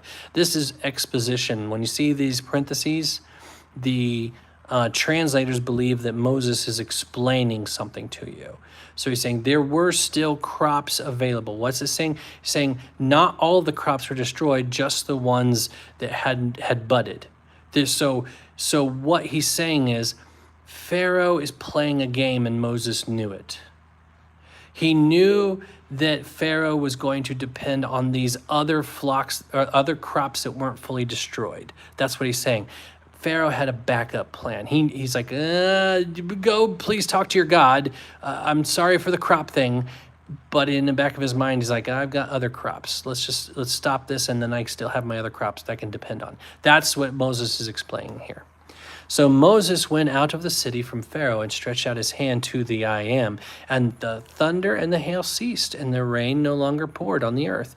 But when Pharaoh saw that the rain and the hail and the thunder had ceased, he sinned yet again and hardened, he did it himself this time, his heart, he and his servants. So the heart of Pharaoh was hardened, and he did not let the people of Israel go, just as the I am had spoken through Moses. Okay, so any questions on chapter 9?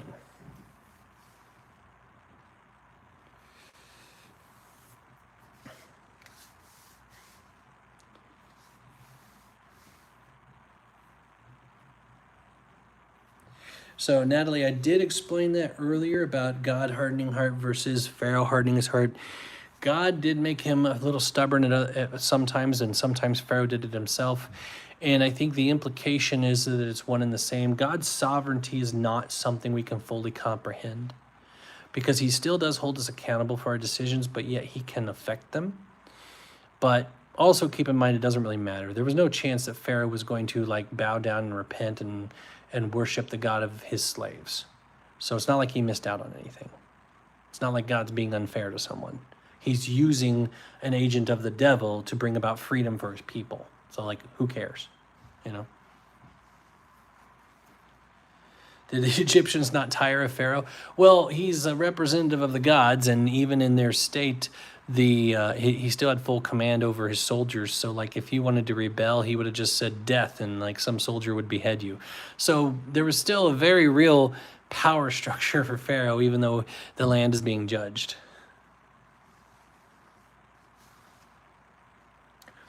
Did Moses need Aaron to speak to Pharaoh, or just Hebrew elders? Moses grew up in the palace. Okay, so more than once it does literally tell us that God told Moses to tell Aaron. More than once that happens. So they're establishing a pattern, and then they stop saying it, but we're to understand this happened the whole time. And Aaron was there because Moses had a lack of faith in himself. He had a lack of confidence in himself, because he described himself as slow to speech, which we don't 100% know what that means, but a lot of scholars believe that was a stuttering problem. And so God's okay, fine, just have Aaron speak it for you. That was kind of why. So it was more of a mercy on God's part. If God made Pharaoh stubborn, doesn't that mean free will was stripped from him? No, not at all. Let me ask you something. If I baked some fresh bread and you smell that bread and it makes you hungry, did I strip your free will from you, or did I just adapt the circumstances around you? I didn't strip your free will. Just because you smelled the bread and now you want bread doesn't mean I literally made you want bread. So we don't know the nuances of how God hardened Pharaoh's heart. We just know that he did. Yeah, I made fresh bread, but that didn't take away your free will. You could still say no. You could still walk away. But let's say I knew what the result was. If I knew that you would want bread if I made it, that doesn't change the fact that you still chose to go after the bread. I might have manipulated you. You could say that. But you can't say I made you eat the bread or go after the bread. You still chose. Okay? So, that's just how it works.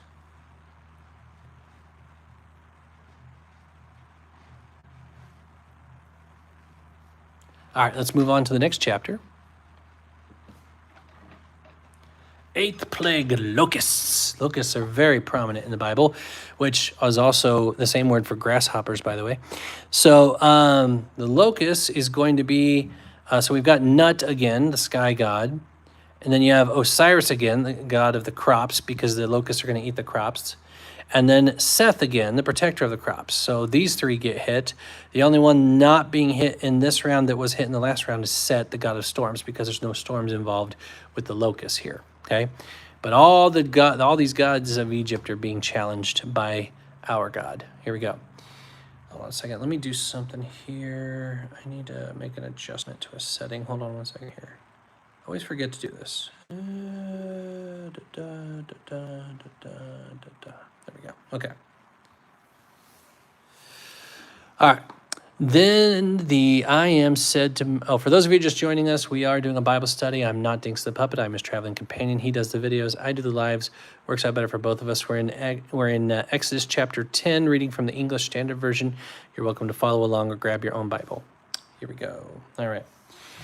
Then the I am said to Moses, "Go into Pharaoh, for I have hardened his heart and the heart of his servants, that I may show these signs of mine among them, and that you may tell in the hearing of your son and of your grandson how I have dealt harshly with the Egyptians, and what signs I have done among them, that you may know that I am the I am." So Moses and Aaron went in to Pharaoh and said to him, "Thus says the I am, the God of the Hebrews, how long will you refuse to humble yourself before me? Let my people go, that they may serve me. For if you refuse to let my people go, behold, tomorrow I will bring locusts into your country, and they shall cover the face of the land, so that no one can see the land.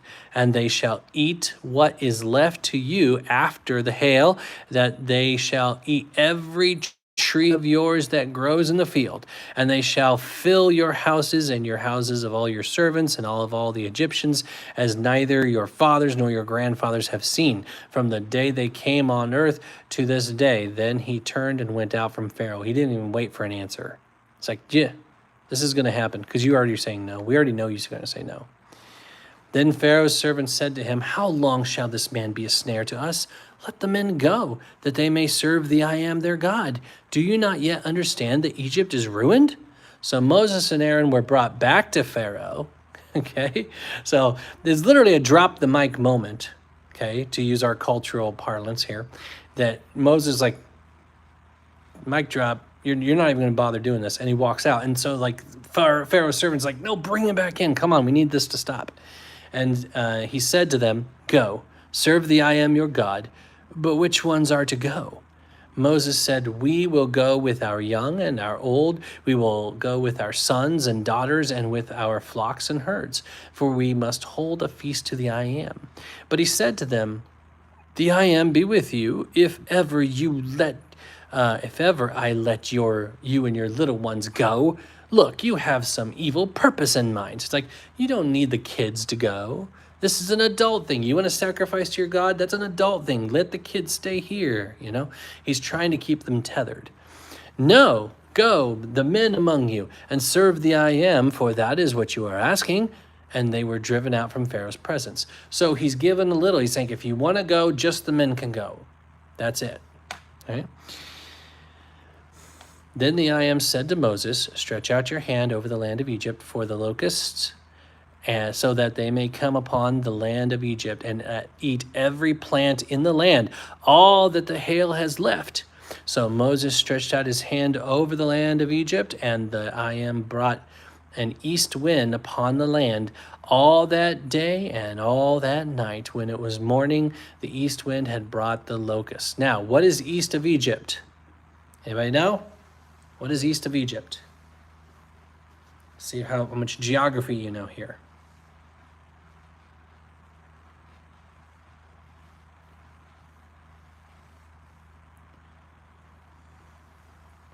The Middle East, that's right. The Arabian Peninsula, correct, yes. And Midian, the land of Midian, where Moses found respite, yes. Now, the Middle East is absolutely known for locusts. Egypt is not. They get some, but they're not known for it, okay? So the locusts would become, God is pushing these locusts from where they are to this place. That east wind's coming from the east, okay? That's the idea here, okay? The locusts came up over all the land of Egypt and settled on the whole country of Egypt. Such a dense swarm of locusts as had never been before, nor ever will be again. They covered the face of the whole land so that the land was darkened. Okay, so not that the sky was darkened, but the land was darkened. Like you couldn't see the land. It was covered by bugs. That's the idea. And they ate all the plants in the land and all the fruit trees that the hail had left. Not a green thing remained, neither tree nor plant of the field, through all the land of Egypt. Then Pharaoh, and of course we can assume except the land of Goshen.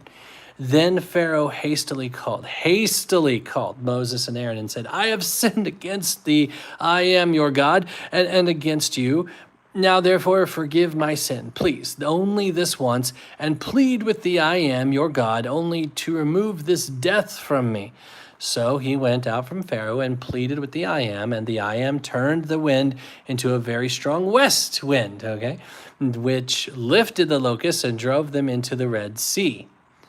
Now, when it says into the Red Sea, it doesn't mean they all fell like into the sea. It just means they went that direction. Not a single locust was left in all the country of Egypt, but the I am hardened Pharaoh's heart, and he did not let the people of Israel go. Now, again, you can keep saying that God is not being fair to Pharaoh, but who cares? Again, Pharaoh's not missing out on anything. He's not going to bow his heart enough to be saved. He's not going to become a Jew and circumcise himself. Okay? He's not going to put faith in the God of his slaves to save him. If God is going to tweak Pharaoh in some way that we can't understand to make him stubborn, that's his prerogative. Because his goal, God's goal here is to judge Egypt, to show his power to the point where we still talk about it today. That's his goal. All right, so now we have the 9th plague, darkness. Let's see which gods that challenges. Okay, so we have, a bunch of gods here. So we have Re, R-E, which is not Ra, two different gods, by the way. Aten, Atum, and Horus are all sun gods. Oh, maybe Re is Ra. Okay, I might be wrong. So Re or Ra, I guess. Aten, Atum, and Horus. And I've heard of Horus too. All sun gods. Then you have Nut again. Nut got attacked 1, 2, 3 times at least. And then Hathor, which are sky goddesses. Okay, so darkness is attacking anything from above. Anything over, like your above gods are beneath me. That's the idea here. Okay, all right. Now I want you to watch how this is described. Okay. Yep, you're absolutely on the right track, disciple of Jesus. Absolutely, you're getting there. Here we go. Have I considered voiceover work? Okay, let's take a break. Let me show you something here. Have I considered it? Yeah, hold on. So first off, if you go to my website, go down to YouTube, and then you go to playlists. Dinks reads the Bible. I'm working on it right now. An audio Bible for you guys in Dinks's voice. I am about halfway through Luke at the moment. So yeah, I have thought about it. All right, here we go. Then the I am, let me scroll this down a bit. Then the I am said to Moses, stretch out your hand toward heaven, that there may be darkness over the land of Egypt, a darkness to be felt.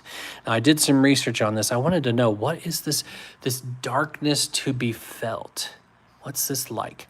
And well, so first off, you have to keep in mind that Hebrew language is a concrete language. So example, like when it says that that God is slow to anger, it literally says he's long of nose. Okay, when it describes the sky, it describes it as a dome because the sky surrounds the earth. It's not actually a dome unless you're a flat earther. But either way, but the whole point is that it's a concrete language. So when it says a darkness to be felt, it could mean they physically felt it. But there's another place where darkness is mentioned to come over the land. Okay, and I'm not talking about when Jesus was crucified. I'm talking about after that has yet to come. Where is a book that talks about what is yet to come that mentions darkness? What book is that?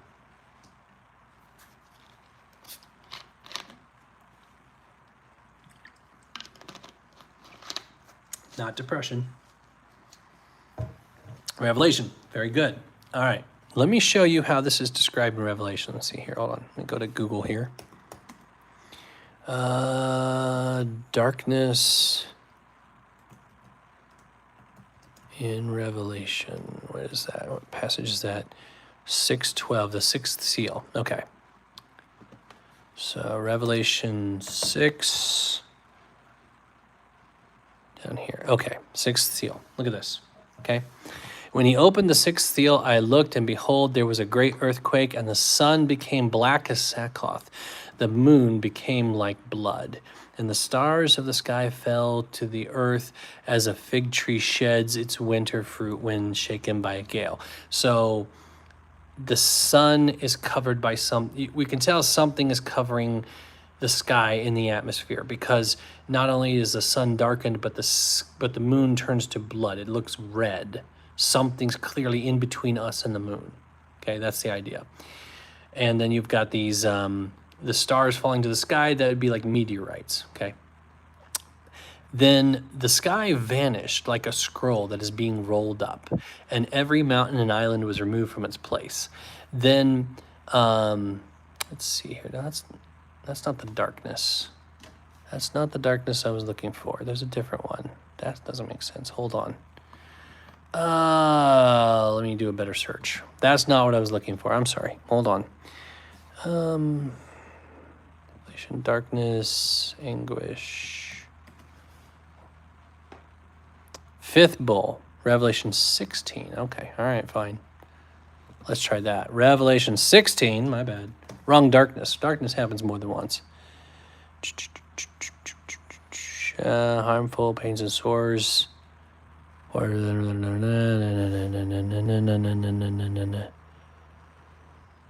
it is. Okay, sorry, my bad. So the fifth angel poured out his bowl on the throne of the beast, and its kingdom was plunged into darkness. Now, look at their reaction to this darkness. It doesn't say they feel it, but look at their reaction. I want to make a connection here. People gnawed their tongues in anguish and cursed the God of heaven for their pains and sores. They did not repent of their deeds.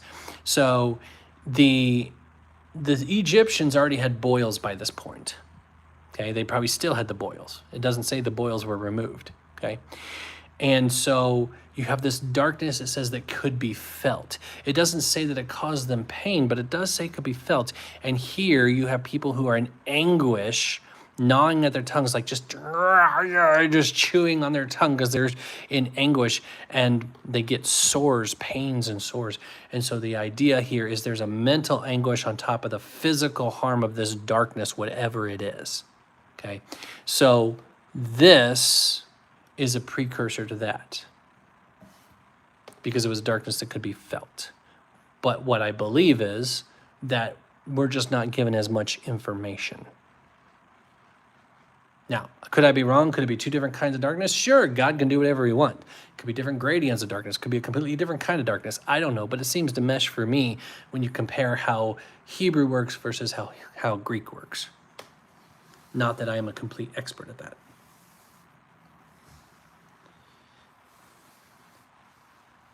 Yeah.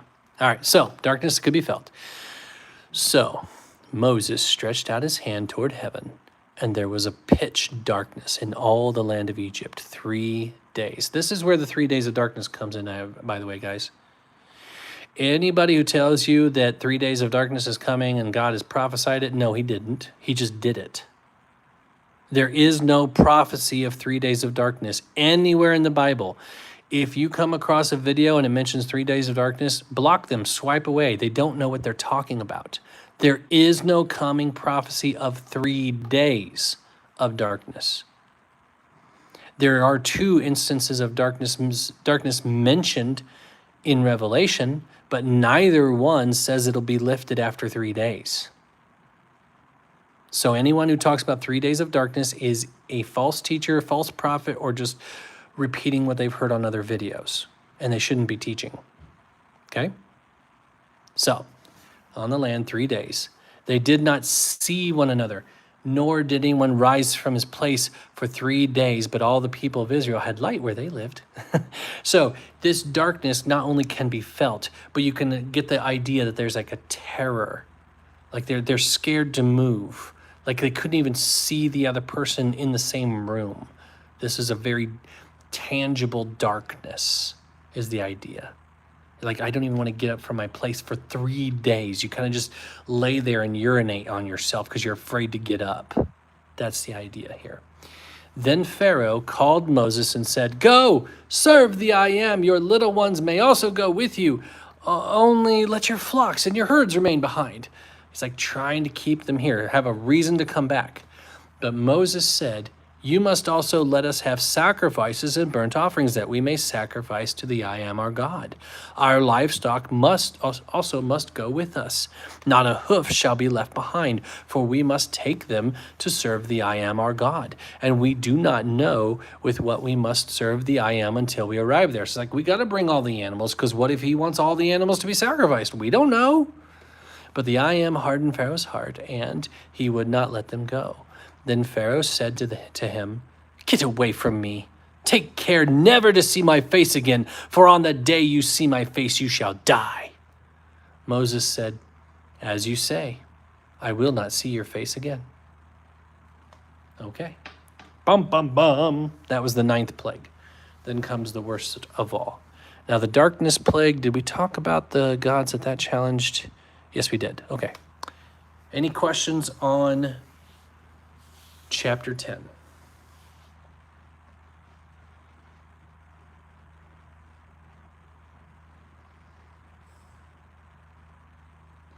Well, so, okay. The darkness over the land compared to the light. There actually is a game that I'm a fan of that actually kind of gives you a good understanding of this. So how many of you have ever played Breath of the Wild, Legend of Zelda Breath of the Wild? Okay. There is a particular island in the middle of the landmass, by the way. It's not an island off the coast. It's in the middle of the land, but it's surrounded by water.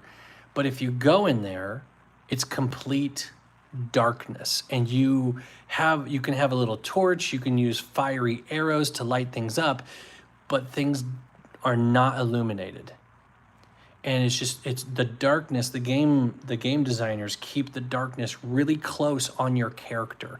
Even when you light a torch, it's like darker than night when you're outside of that area. With like the normal nighttime, you can see everything around you in the game. But in that dark area, even in the middle of the day, it is a close, black, darkness. That's kind of the idea.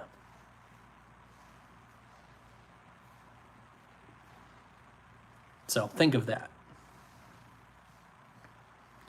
Didn't God make an example of Pharaoh because he was an idol? And so Pharaoh was not worshipped as God. He was bowed to and genuflected to like you would to royalty, and he was seen as a representative of the gods, but it's actually a false understanding that he was treated as a god. That was actually never the case.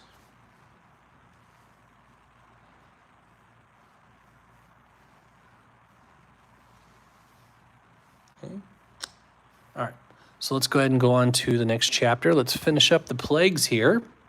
The final plague threatened. Short chapter. Here we go. All right, for those of you just joining us, we are doing a Bible study. I'm not Dinks the Puppet. I am his traveling companion. He does the videos. I do the lives. Works out better for both of us. And we are in Exodus chapter 11, reading from the English Standard Version. You're welcome to follow along or grab your own Bible. Here we go. Wasn't he seen as a high priest also? Of sorts, but they had their own priests. So the best way to think of Pharaoh is literally how we see Christ, like a representative of God, but also king of the nation at the same time. So Jesus is our great high priest. That is not a role the Pharaoh would have had, but he did have direct communion supposedly with their gods. Okay, so priest, not so much, but still representative and communion, yes. Okay, all right. So the I Am said to Moses, "Yet one more plague I will bring upon Pharaoh and upon Egypt. Afterward, he will let you go from here.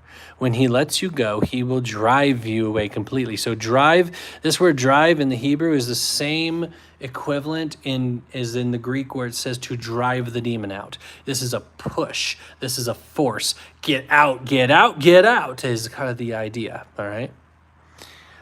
"Speak now in the hearing of the people, that they may ask every man of his neighbor and every woman of her neighbor for silver and gold and jewelry. And the I Am gave the people favor in the sight of the Egyptians.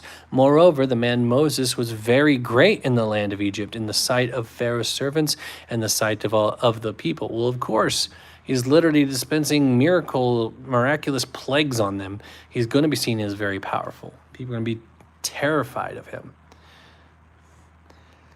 So Moses said, "Thus says the I Am, about midnight I will go out in the midst of Egypt, and every firstborn in the land of Egypt shall die.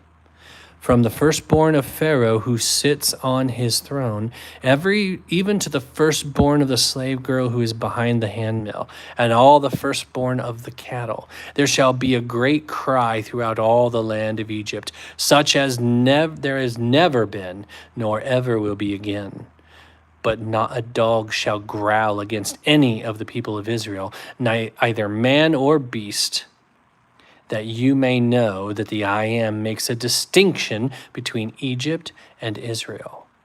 And all these your servants shall come down to me and bow down to me, saying, 'Get out, you and all the people who follow you, and after that I will go out.' And he went out from Pharaoh in hot anger." So Moses was angry, like it has come to this. Then the I Am said to Moses, "Pharaoh will not listen to you, that my wonders may be multiplied in the land of Egypt." It's like this has to happen. Moses was angry that it came to this, but God is saying it has to happen because he's not going to do it otherwise. Moses and Aaron did all these wonders before Pharaoh, and the I Am hardened Pharaoh's heart, and he did not let the people of Israel go out of his land.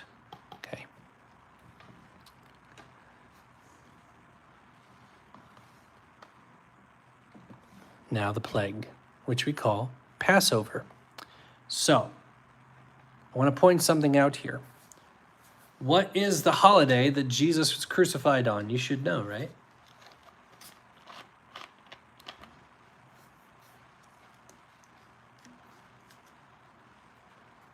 I'll go over why we're doing the Lord thing again. Hold on. Not Easter, crucified, not resurrected. When was he crucified? Good Friday, but Jewish feast day. What is it? Passover. There it is. Good job. Yes. The Passover is a foreshadow in reverse of Christ. So one thing you have to know about Hebrew poetry, okay? Hebrew poetry will rhyme something or make something opposite to make a point. So that's why, like in Psalms or in Proverbs, it'll say the same thing very similarly. It doesn't rhyme by sound, it rhymes by concept. But sometimes it'll also say the opposite. So like it'll say, the hot dogs were hot, the wieners were not cold. So it'll say the opposite thing to make one overall point, okay? But you see this also, this Hebrew poetry and concept in greater scale, and Passover is one of those things. You know the phrase, all for one and one for all, right? That's Three Musketeers, right? That's exactly what you're seeing here when you compare it to Christ. You have the firstborn of every person in the land of Egypt that will die if they don't have this thing that they're about to do. There's a protection they're going to put in place. But assuming, other than that, all the firstborn die for the sake of the one God to show his power. But then you get the poetic reversal of that with Christ. You have the one and only Son of God lay down his life for all that God can show his power. It's a reversal with the same point. He is the God of life, death, and power. And he's the only one you can trust for both, life and death. That's the whole point. So whereas God used death to free physical slaves, so God used death of Christ to free the spiritual slaves to sin, to death. We were slaves to death. We were bound to it, and now we have life to look forward to. Okay, so just a reminder of the Lord thing for the new ones here. So anytime you see a capital Lord, this replaces the word Yahweh. They're not hiding his name, they're just being respectful. They did this verbally. When the Jews would read the scripture aloud, they would say Adonai instead of Yahweh, but it literally means I am that I am. That's what his name means. So I'm saying the I am because that's literally what it says there in the original Hebrew. All right, so here we go. We are doing a Bible study. I'm not Dinks the Puppet. I'm his traveling companion. He does the videos. I do the lives. It works out better for both of us. We're in Exodus chapter 12, reading from the English Standard Version. You're welcome to follow along or grab your own Bible. Here we go. The I Am said to Moses and Aaron in the land of Egypt, "This month shall be for you the beginning of months." So this is where you start your year. I wonder why. Probably new life, freedom. Sounds like a good way to start your calendar. "It shall be the first month of the year for you. Tell all the congregation of Israel that on the 10th day of this month, every man shall take a lamb according to their father's house, a lamb for a household. And if the household is too small for a lamb, then he and his nearest neighbor shall take according to the number of persons, according to what each can eat. You shall make your count for the lamb." So share if you need to. "Your lamb shall be without blemish, a male a year old. You may take it from the sheep or from the goats, and you shall keep it until the 14th day of this month." So 2 sevens, 2 weeks. "When the whole assembly of the congregation of the I Am shall kill their lambs at twilight." Now why? Well, let's see. "Then they shall take some of the blood and put it on the doorpost and on the lintel of the house in which they eat." Okay, so you have blood from an innocent lamb on wood, a supporting wood structure. Yes, that is meant to be emblematic of Christ on the cross. Yes. "They shall eat the flesh that night." Not a big surprise that Jesus says you need to eat my flesh and drink my blood, then, is it? He's not talking about the Eucharist. He's talking about receiving his death. You must internalize his sacrifice for you, which is symbolized physically right here and in what we call communion. We remember that sacrifice. They shall eat the flesh that night, roasted on the fire with unleavened bread, and bitter herbs they shall eat it. Do not eat any of it raw or boiled in water, but roasted, its head with its legs and its inner parts, and you shall let none of it remain until morning. Anything that remains until the morning you shall burn. In this manner you shall eat it, with your belt fastened, your sandals on your feet, and your staff in your hand, and you shall eat it in haste. It is the Lord's, the I Am's Passover. For I will pass through the land of Egypt that night, and I will strike all the firstborn in the land of Egypt, both man and beast, and on all the gods of Egypt I will execute judgments. I am the I am. I want to read that again. For I will pass through the land of Egypt that night, and I will strike all the firstborn in the land of Egypt, both man and beast, and on all the gods of Egypt I will execute judgments. I am the I am. There's no denying that God was intentionally challenging these so-called gods of Egypt. The blood shall be a sign for you on the houses where you are. And when I see the blood, I will pass over you, and no plague will befall you to destroy you when I strike the land of Egypt. This day shall be for you a memorial day, and you shall keep it as a feast to the I Am. Throughout your generations, as a statute forever, you shall keep it as a feast. 7 days you shall eat unleavened bread. Unleavened just means without yeast, quick bread. If you want something similar, think flatbread, think pita, okay? It's not fluffy. On the first day you shall remove leaven out of your houses. For if anyone eats what is leavened from the first day until the seventh day, that person shall be cut off from Israel. Why? Why is yeast so scary? Why is leaven so scary? It's not. The issue is obedience. The issue is reverence. Do you respect what God did for you in the land of Egypt, or do you not? That's the idea. I saw a video where someone was saying, oh, God's so nice because he wanted death for a guy who carried sticks. No, he wanted death for someone who didn't care what God did for him. The sticks was the byproduct of his heart. He was being rebellious. That's the issue. If God saves you, you think you could show a little gratitude. But let's keep going. On the first day you shall hold a holy assembly, and on the seventh day a holy assembly. No work shall be done on those days, but whatever anyone needs to eat, that alone may be prepared by you, and you shall observe the feast of unleavened bread. For on this very day I brought your hosts out of the land of Egypt. Why unleavened bread? Because it's quick, they get to eat it quick, but this is also symbolic. Does anybody know what Bethlehem means? The town where Jesus was born. What does Bethlehem mean?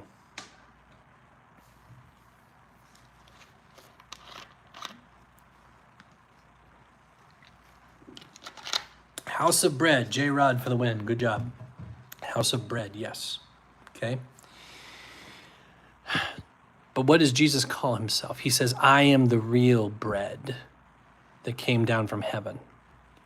But he is a bread without leavening, without yeast. Leaven and yeast was seen as it wasn't unclean to eat. You were allowed to eat it, but it was seen as a impure thing. Not necessarily unclean, but it's used quite often to represent sinfulness or taint. That's why Jesus said, beware the leaven of the Pharisees, or the yeast of the Pharisees. But did Jesus have sin? No. So if he is the bread, Bethlehem was the house of the bread, by the way. Okay, he's the house of Jesus, yes. If he is the bread, he is unleavened bread. He has no sin. Do you see that connection? There's so many connections. I wanted to give you that one. Okay? All right, here we go. For on this very day I brought your hosts out of the land of Egypt. Therefore, you shall observe this day throughout your generations as a statute forever. In the first month, from the 14th day of the month at evening, you Jewish people, shall eat unleavened bread until the 21st day of the month at evening. For 7 days no leaven is to be found in your houses. If anyone eats what is leavened, that person will be cut off from the congregation of Israel, whether he's a sojourner or a native of the land. You shall eat nothing leavened. In all your dwelling places you shall eat unleavened bread. Why? Because in order for you to be set free, you have to take in the sinless one who sacrificed for you. That is what this is all leading to. They didn't know it at the time, but we can look back and see it. You cannot be saved of your own doing. And you cannot be sustained by your own bread. When Moses called all the elders of Israel and said to them, "Go and select lambs for yourselves according to your clans and kill the Passover lamb. Take a bunch of hyssop and dip it in the blood that is in the basin and touch the lintel and the 2 doorposts with the blood that is in the basin. None of you shall go out of the door of the house until morning, for the I am will pass through to strike the Egyptians." Let me say this again. For the I am will. It's this angel of death, by the way. Who is that? It's God himself right there. To strike the Egyptians, and when he sees the blood on the lintel and on the doorposts, the I am will pass over the door and will not allow the destroyer. Who's the destroyer? The destroyer is not the devil, guys. The destroyer is Jesus, God the Son, the angel of the Lord, who, by the way, slaughtered 75,000 Assyrians to protect Israel. He has the right to give life, but he also has the power and the sovereign right to take it. This is why you fear the Lord your God. Not that you're afraid he's going to come after you, but you understand what he's capable of. It is a reverence and awe. But it will not allow the destroyer to enter your house to strike you. You shall observe this rite as a statute for you and for your sons forever. And when you come to the land that the I am will give you as he has promised, you shall keep this service. And when your children say to you, "Why do you mean by this service?" you shall say, "It is the sacrifice of the I am's Passover. For he passed over the houses of the people of Israel in Egypt when he struck the Egyptians, but spared our houses." And the people bowed their heads and worshipped. Then the people of Israel went and did so, and as the I am had commanded Moses and Aaron, so they did. All right. Any questions on that big portion?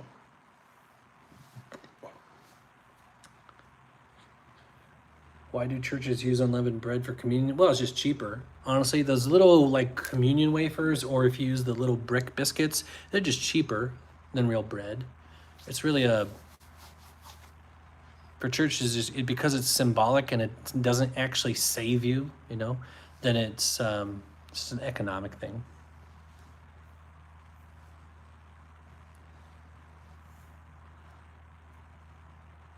Have you been feeling more like an Old Testament prophet when you're giving the gospel? Depends on what mood I'm in. I'm not afraid to talk about God's judgment because it's justly deserved, but that's not all I talk about. Fear is not a motivator, at least not for very long. It's a short-term motivator, but it doesn't create gratitude. Hope creates gratitude. So I will speak of God's judgment because it's true, but I will speak much more of his hope because that's what saves you. And if you're grateful for salvation, that's something that can last.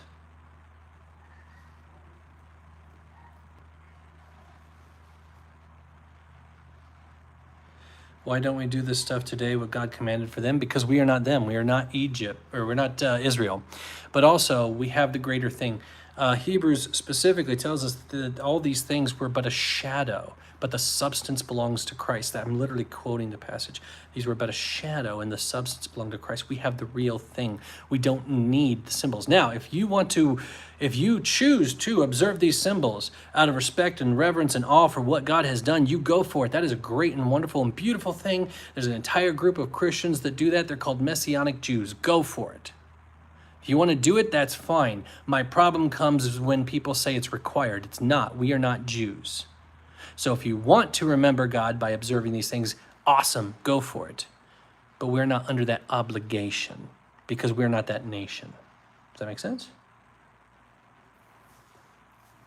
If you ever have the chance to do a Seder dinner, it's pretty fascinating, especially if it's a messianic Seder dinner, because then they can point out all the symbolism of Christ. It's really cool.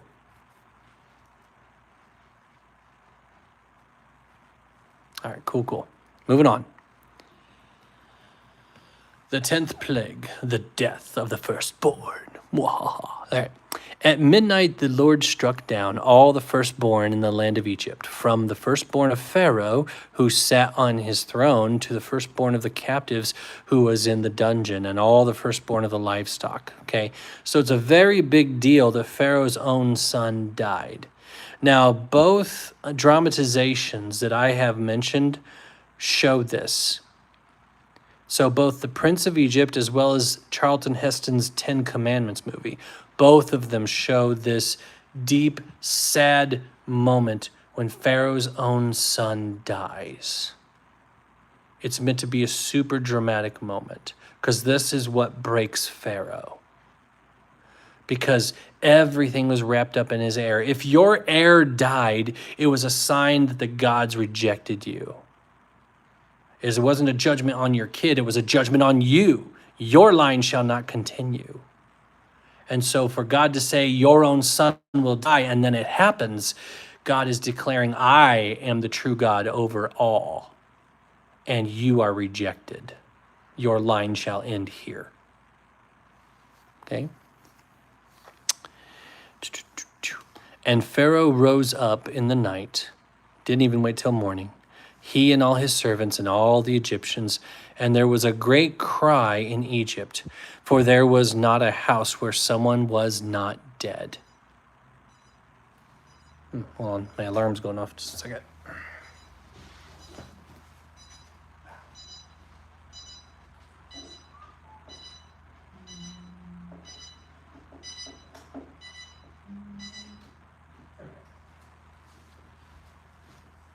I don't remember setting that alarm, but okay, here we go. Okay. So, so there was not a single house where someone was not dead. Why? Because there's a firstborn everywhere.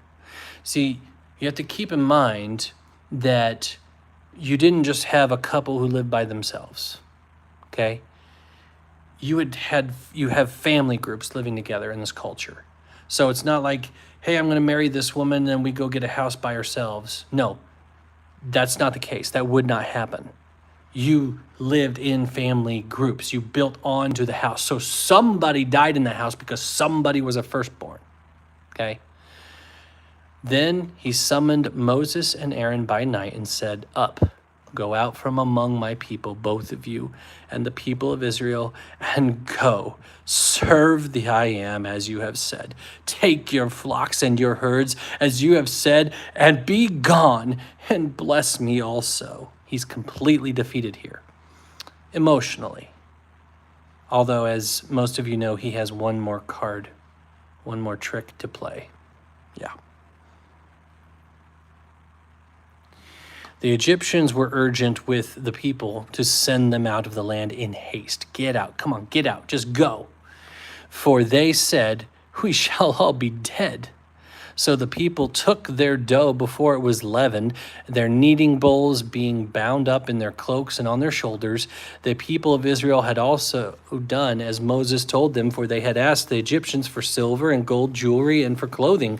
And the I Am had given the people favor in the sight of the Egyptians. Favor doesn't always mean we like you. It just means we see you as higher than us. Okay, and fear can do that. So they had let them have what they asked. Thus they plundered the Egyptians. So here you have the gods of Egypt being decimated, powerless to help the people of Egypt. So the gods are judged. Then you have the Pharaoh, the king of Egypt, being judged. Your line ends here, done. And then now you have the economy of Egypt plundered by their own slaves who didn't even have to lift a sword. completely judging Egypt in every single way. And the people of Israel journeyed from Ramses to Succoth, about 600,000 men on foot, besides women and children. Okay, so if you triple that, that's probably what you're looking at. Okay, about about 2 million people probably on foot. A mixed multitude as went up with them, and very much livestock, both flocks and herds. And they baked unleavened cakes of the dough that they had brought out of Egypt. For it was not leavened, but they were thrust out of Egypt and could not wait, nor had they prepared any provisions for themselves. The time that the people of Israel lived in Egypt was 430 years. At the end of 430 years, on that day, exactly, all the hosts of the I Am went out of the land of Egypt. This was planned by God. Okay? Now, they lived in the land of Egypt 430 years, but they were enslaved for only half of that. And you can do the math in the earlier chapters to figure that out. It was a night of watching by the I Am to bring them out of the land of Egypt. So this same night is a night of watching kept to the I Am by all the people of Israel throughout their generations. That's their New Year's. And the I Am said to Moses and Aaron, "This is a statute of the Passover. No foreigner shall eat of it, but every slave that is bought for money may eat of it after you have circumcised them." You have to be a part of the old covenant to participate in this. Doesn't say everyone who bows the knee to me. Doesn't say everyone who humbles themselves before me. No, it literally talks about circumcised. You have to be a part of the old covenant to participate in this. No foreigner or hired worker may eat of it. It shall be eaten in one house. You shall not take any of the flesh outside the house, and you shall not break any of its bones. All the congregation of Israel shall keep it. If a stranger shall sojourn with you and would keep the Passover to the I Am, let all his males be circumcised. Then he may come near and keep it. Then he shall be as a native of the land, but no circumcised person shall eat of it. There shall be one law for the native and for the stranger who sojourns among you. Two different laws. Okay? And all the people of Israel did just as the I Am commanded Moses and Aaron. And on that very day, the I Am brought the people of Israel out of the land of Egypt by their hosts. All right. Any questions on that chapter? Thank you very much. I appreciate that. I'd imagine just the men, since they would be the one to inherit, but could be that too. So you're responding to the firstborn. It's not just the men, because it actually mentions the slave girls too. So the firstborn doesn't matter if it's a male or female. It's any firstborn.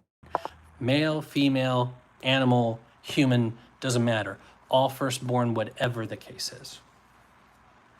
Not just firstborn males. Can we do 5 more chapters? Well, I plan on getting you through the Red Sea. How about that? So if you have to take off, it's okay. You can go back to YouTube. This will be recorded and posted on there by tomorrow, probably about midday. It takes like 12 to 18 hours for it to process on YouTube. It'll be ready almost instantly on Instagram, though. That's the one good thing about Instagram, is that it posts like immediately. But if you have to leave, it's okay. You can come back and watch the rest of it. Why did the Egyptian give them gold and silver? Okay, so God's reason for giving them gold and silver and clothing was they're going to need resources. God already knew what he's going to do. They're going to need gold and silver for like the utensils and the basins and all the stuff they're going to make for their tabernacle. The people of Israel didn't know that, but also they needed resources for while they're traveling. Okay, so changes of clothes would come in handy on a journey. You know, so God is preparing for what he will do, even if they didn't understand it.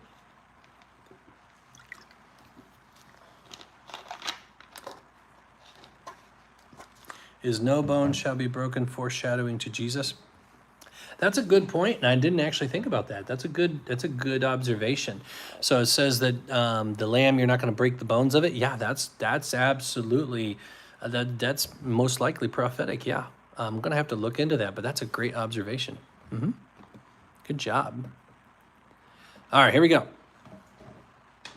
For those of you just joining us, we are doing a Bible study. I'm not Dinks the Puppet. I am his traveling companion. He does the videos. I do the lives.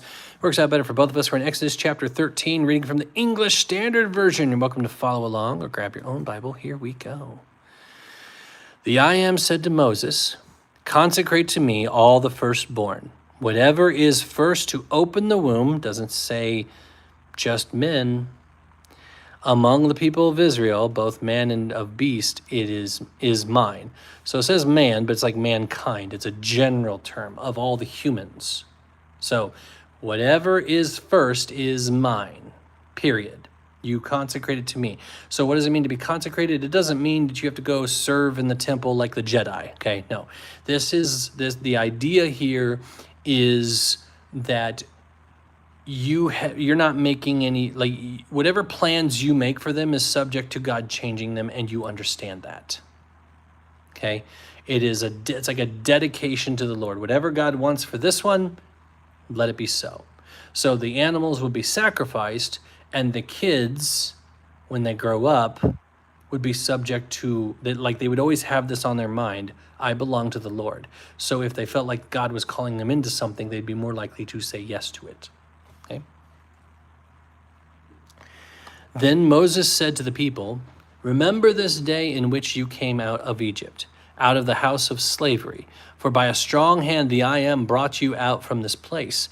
No leavened bread shall be eaten. Today, in the month of Abib, you are going out. And when the I Am brings you into the land of the Canaanites, the Hittites, the Amorites, the Hivites, and the Jebusites, which he swore to your fathers to give you, a land flowing with milk and honey," so that's goats and bees, "you shall keep this service in this month. 7 days you shall eat unleavened bread, and on the seventh day there shall be a feast to the I Am. Unleavened bread shall be eaten for 7 days. No leavened bread shall be seen with you, and no leaven shall be seen with you in all your territory." I find this interesting, guys. Okay, so I know some of you believe in evolution, and that's fine, okay? I'm still going to make videos about how it doesn't make sense, and I do believe in a young earth creation. I do believe that we're on the 6,000, we're at the end of the 6,000th millennium, okay? There's one more to come, which is called the 1,000-year reign of Christ. Some credence, there's scientific reasons for believing this, okay? I do recommend you go look up answers in Genesis. But aside from that, just the biblical model, okay, hear me out on this.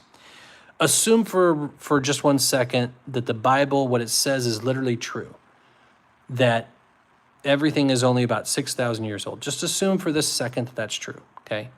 We see here a consistent model in Scripture: 6 and then the 7th, 6 and the 7th, 6th and then the 7th, okay? So you have the 6 days that God created everything. On the 7th day, he rested, did nothing, finished from his work. Then he's establishing here in this feast day the 6 days, okay, cool, but then the 7th is a feast day, celebration, no working. And then when they get into the desert, he's going to establish the Sabbath day. 6 days you shall work, on the day of 7th it shall be holy. You shall not go anywhere. You're not going to do anything. You're going to focus on me, that whole thing. If that holds true to the greater scale, the 6th and then 7th makes perfect sense for the millennia. 6,000 years of human history, followed by a 1,000-year reign of Christ with him as king over the world, bringing about perfect prosperity and feasting with our King, Savior, and God here in physical form on the earth, ruling the earth from Israel as King, God, and Messiah. The pattern fits. Now you just get to choose whether or not you believe it. That's fine, okay? Just want to show you that pattern. All right, here we go. 7 days you shall eat unleavened bread. On the 7th day there shall be a feast to the I Am. Unleavened bread shall be eaten for 7 days. No leavened bread shall be seen with you in all your territory. You shall tell your son on that day, it is because of what the I Am did for me when I came out of Egypt. And it shall be to you as a sign on your hand and as a memorial between your eyes, that the law of the I am may be in your mouth. For with a strong hand the I am has brought you out of Egypt. You shall therefore keep this statute at its appointed time from year to year. So if you've ever seen Orthodox Jews with some kind of weird strap on their head or on their hands, it's called a phylactery. Okay? Jesus even mentions these, that they like their phylacteries broad, okay? And so when he says that I want this to be between your eyes and on your hand, he wasn't being literal, but the Jews made it literal over time. So by Jesus' time, they literally wore these, what they call phylacteries, and they still wear them today, the Orthodox Jews do, where they literally have scripture inserted on them so they can say, hey, look, I've got the law literally on my hand and literally on my forehead between my eyes. But what God is saying is everything that you look at should be looked at with this law, and everything you put your hand to do should be done with the law. Everything you look at and everything you do should be with me and my law in mind. That's what he's trying to say to them. And they just took it overly literal over, time. When the I am brings you into the land of the Canaanites, as he swore to your fathers, and shall give it to you, you shall set apart for the I am all that first opens the womb, all the firstborn of your animals that are males shall be the Lord's, the I ams. Every firstborn of a donkey you shall redeem with a lamb, or if you will not redeem it, you shall break its neck. So if you can't afford a lamb, kill it. So something has to die for the sake of that firstborn. Either it dies or the lamb dies. And the same works for you, my friends. Either you pay with your own death or Christ pays for it for you. Take your pick. It's all symbolic here. It all points to Christ. Every firstborn of man among your sons you shall redeem. And when time to come, your sons ask you, what does this mean? You shall say to him, by a strong hand the I am brought us out of Egypt, from the house of slavery. For when Pharaoh stubbornly refused to let us go, the I am killed all the firstborn in the land of Egypt, both the firstborn of man and the firstborn of animals. Therefore I sacrifice to the I am all the males that first opened the womb, but all the firstborn of my sons I redeem. I shall be as a mark on your hand or the frontlets between your eyes, for by a strong hand the I am brought us out of Egypt. Okay, let's see here. Yeah, let's go ahead and finish this up. When Pharaoh let the people go, God did not lead them by the way of the land of the Philistines, although that was near. Okay, so God could have taken them along the coastline, straight into Egypt. It would have been, let me show you the map. It would have been really, really easy to go that way. So here, let's go see here. Map of the journey. Yeah, there we go. That was quite easy. Okay. So he could have, see if, that'll work. Cool. Just slide it over a bit. He could have taken him. Oh, that was mean. I don't want to see an ad. How rude. Well,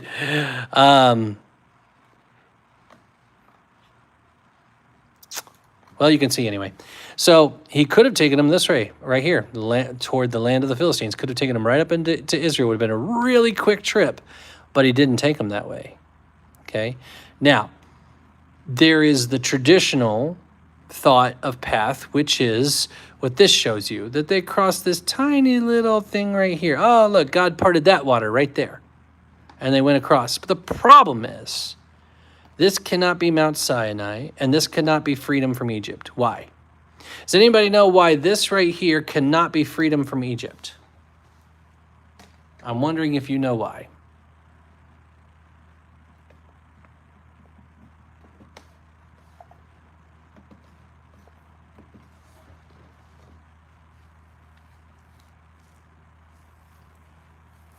Thank you for the stars. I appreciate that. Why could they not just, why was this not freedom? Take a guess.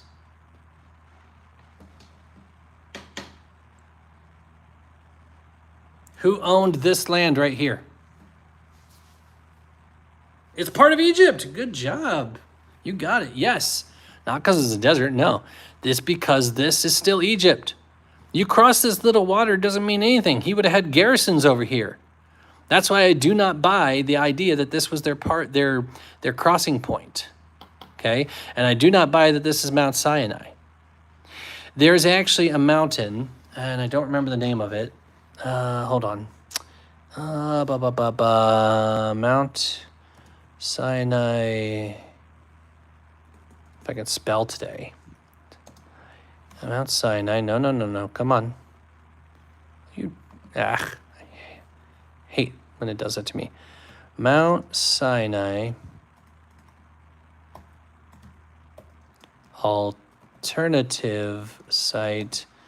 Saudi Arabia. Scorched Mountain. That should bring it up. If I can spell today. What is that called? Jebel Makh. Yes, that's it. Okay. So let's find that, bring that up. There we go. Okay. So it is called Jebel al-Laws, or the Mountain of Laws. There's actually a blackened peak mountain in Saudi Arabia. Okay. I absolutely believe that this is the real Mount Sinai, as opposed to the one where all the tourists go to. For one major reason, you have a scorched top of the mountain. Why is it scorched? An entire top of a mountain. That's not a small thing. That's not just where you could put a bunch of wood up there and burn it. First off, that would have washed off by now. And secondly, nobody would haul that much wood up there just to, burn the top of a mountain. No, this is melted rock. Where'd that melting come from? All around it are rock piles and other things that match exactly what's described in Exodus.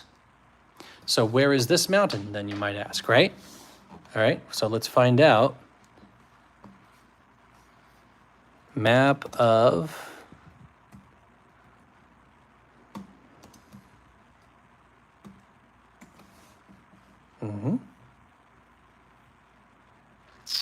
Where's that at? I need zoomed out. All right, hold on, let me see here. Let's just do this. Map of real Mount Sinai. That should be enough.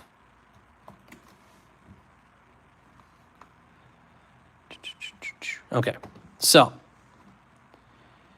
here is a satellite view.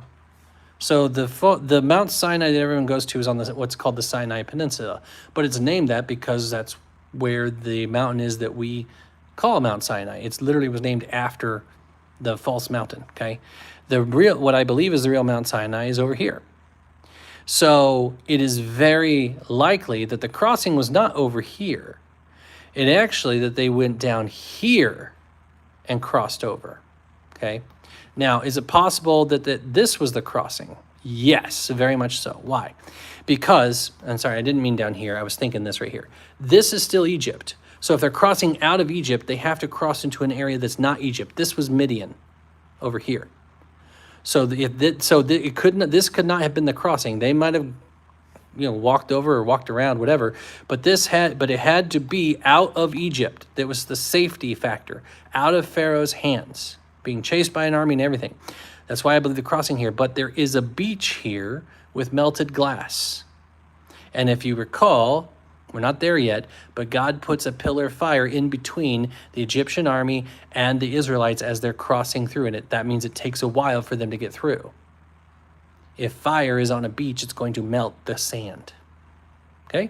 So that's why I believe this is the real crossing, not this little tiny area up here. And this is the real mountain because it literally is scorched and melted.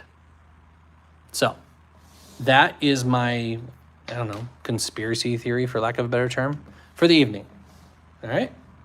So let's talk about this pillars of cloud and fire. All right, here we go.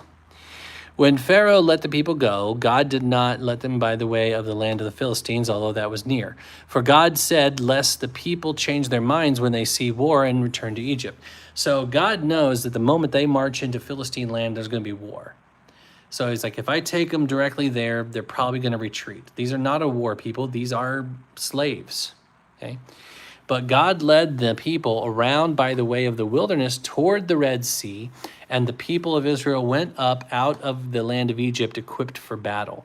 Moses took the bones of Joseph with him. I told you we'd talk about that. That was at the end of Genesis.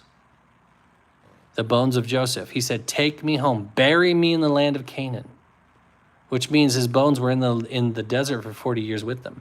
Okay. But it also means that Joseph never considered Egypt his home. There were certain aspects of him that were definitely into Egyptian culture, but he knew where his home was. He knew who his God was. Anyway, so let's see if I can, something's off here. One of my screens is off. Make an adjustment here. What's going on? Sorry about this. Hold on, this guy. Sorry.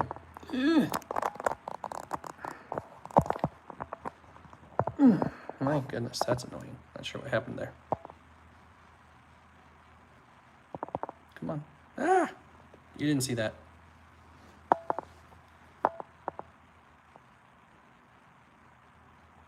There we go.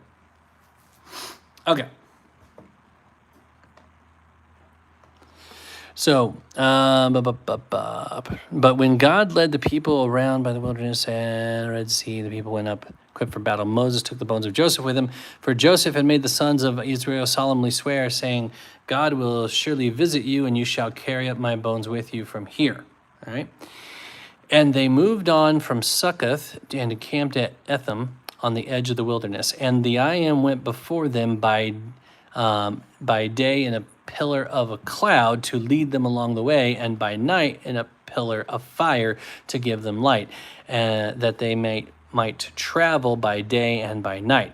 The pillar of cloud by day and the pillar of fire by night did not depart from before the people. Okay. All right. Any questions on this chapter?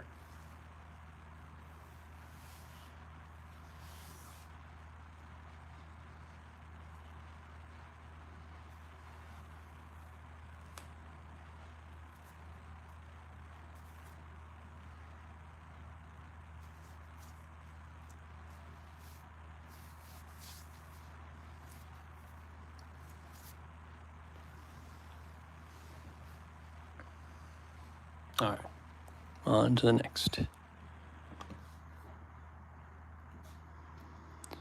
All right, last chapter for the night, guys. Here we go. Is it wrong to say the Lord? No, I'm just showing you everywhere his name is. So, for those of you just joining us, we are doing a Bible study. I am not Dinks the Puppet. I am his traveling companion. He does the videos, I do the lives. Works out better for both of us. We are in Exodus chapter 14, reading from the English Standard Version. You're welcome to follow along or grab your own Bible. Here we go. Then the said to Moses, tell the people of Israel to turn back and encamp in front of Pi Hahiroth, between Migdol and the Red Sea, in front of Baal Zephon. You shall encamp facing it by the sea. For Pharaoh will say of the people of Israel, they are wandering in the land. The wilderness has shut them in. And I will harden Pharaoh's heart, and he will pursue them, and I will get the glory over Pharaoh and all his host, and the Egyptians shall know that I am the I am. And they did so. So God has judged the false gods. He has judged Pharaoh by saying your line is cut off. He's judged the economy by plundering Egypt. There's only one power left. The gods are done. The government is done. The wealth is done. What is the one power left that Pharaoh has? If you know it's coming, you know what I'm talking about. But what is that one power left to be judged? What is it?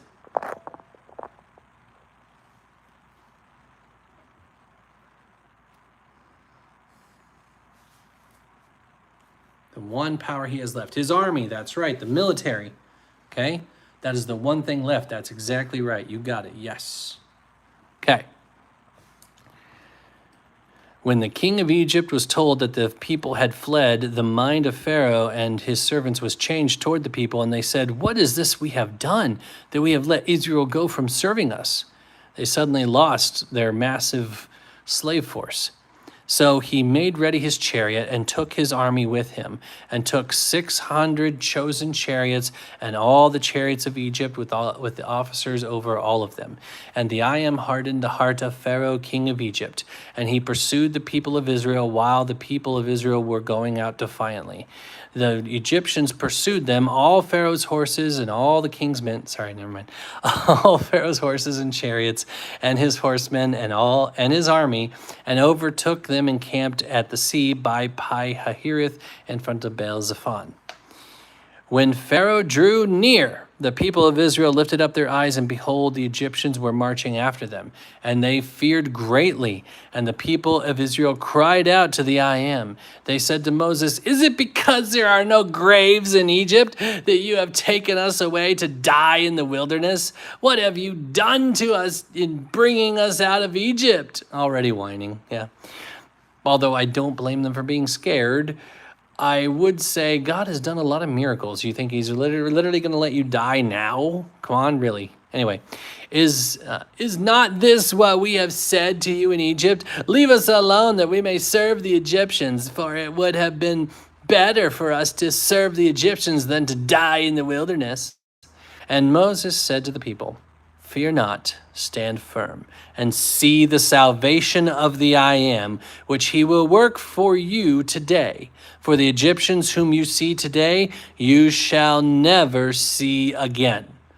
The I Am will fight for you, and you have only to be silent." So he's saying, shut up and watch. The I Am said to Moses, "Why do you cry out to me? Tell the people of Israel, go forward." It's like, step out. I led you here, keep walking. Lift up your staff and stretch out your hand over the sea and divide it, that the people of Israel may go through the sea on dry ground, not mushy ground. This isn't just a strong wind that just happened to go through at the right time. Dry ground, people.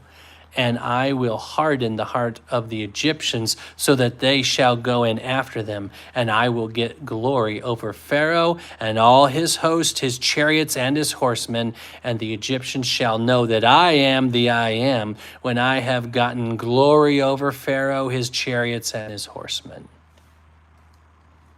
Then, oh, look who it is, my friends. It's our old friend. Then the angel of the Lord. There he is. That's Jesus. That's a longer conversation. Then the angel of the Lord. No, angel is not a species. It's a title. God can be his own messenger. Don't freak out, okay? Who was going before the host of Israel. Wait a second. The angel of the Lord who was going before the host of Israel moved and went behind them, and the pillar of cloud moved from before them and stood behind them. Do you understand what that means? Because this angel of the Lord who talks as if he's God, because he is, who also appeared to Moses out of the midst of the burning bush, he's the one that called out to Moses in the burning bush. He is the pillar of fire. He is the pillar of cloud. Literally, it's calling him God right here. Okay? God can be his own angel, his own messenger. The word angel just means messenger. Okay? So, coming between the host of Egypt and the host of Israel. And there was on the cloud there was the cloud and the darkness, and it lit up the night without one coming near the other all night. Then Moses stretched out his hand over the sea, and the I Am drove back the sea by a strong east wind all night and made the sea dry land. Wind doesn't make things dry that quick. This was a supernatural wind, and the waters were divided. And all the people of Israel went into the midst of the sea on dry ground, and the waters being a wall to them on their right hand and on their left. Yes, the depiction of what you see in Prince of Egypt when they're walking through and they see the wall of water, that is accurate, although they show a whale, which is cool, but probably not likely in the Suez Canal. Okay, but anyway, aside from that, the Egyptians pursued and went in after them into the midst of the sea, all Pharaoh's horses, his chariots, and his horsemen, and in the morning watch And in the morning watch, the I am in the pillar of fire. Wait a second, the I am, the Lord, is the guy in the pillar of fire? Yeah, the same as the angel of the Lord, same guy. And out of cloud looked down on the Egyptian forces and threw the Egyptian forces into a panic, clogging their chariot wheels so that they drove heavily. How did they clog their wheels? Wasn't it dry ground? What does this tell you God is already doing? The Egyptians are going in after the Israelites, following them in between these walls of water. They're going in after them. It was dry ground before, but now it's clogging the chariots. So what does that tell you? What is God already doing? Hey, Sonny, or Farming Funny. What's happening to the water here? Yes, the water's coming back. Good job. You're right on it. Awesome. Love it. Yes, it's starting to loosen. It's letting go. And they're so determined to get there that they're just driving their chariots through what is now mud, and it slows them down, okay? All right. Their chariot was so they drove heavily, and the Egyptians said, "Let us flee from before Israel, for the I am fights for them against the Egyptians." Then the I am said to Moses, here it comes, "Stretch out your hand over the sea, that the water may come back upon the Egyptians, upon their chariots, and upon their horsemen." So Moses stretched out his hand over the sea, and the sea returned to its normal course when the morning appeared. And as the Egyptians fled into it, the I am threw the Egyptians into the midst of the sea. The waters returned and covered the chariots and the horsemen. Of all the host of Pharaoh that had followed them into the sea, not one of them remained. But the people of Israel walked on dry ground through the sea, the waters being a wall to them on their right hand and on their left hand. Now, notice who did not die here. I want you to notice something. There's an assumption that people often have here that, okay, Pharaoh's army died, that's pretty clear, but there's an assumption of someone who particularly died that it doesn't say they died. Who does it not say died here?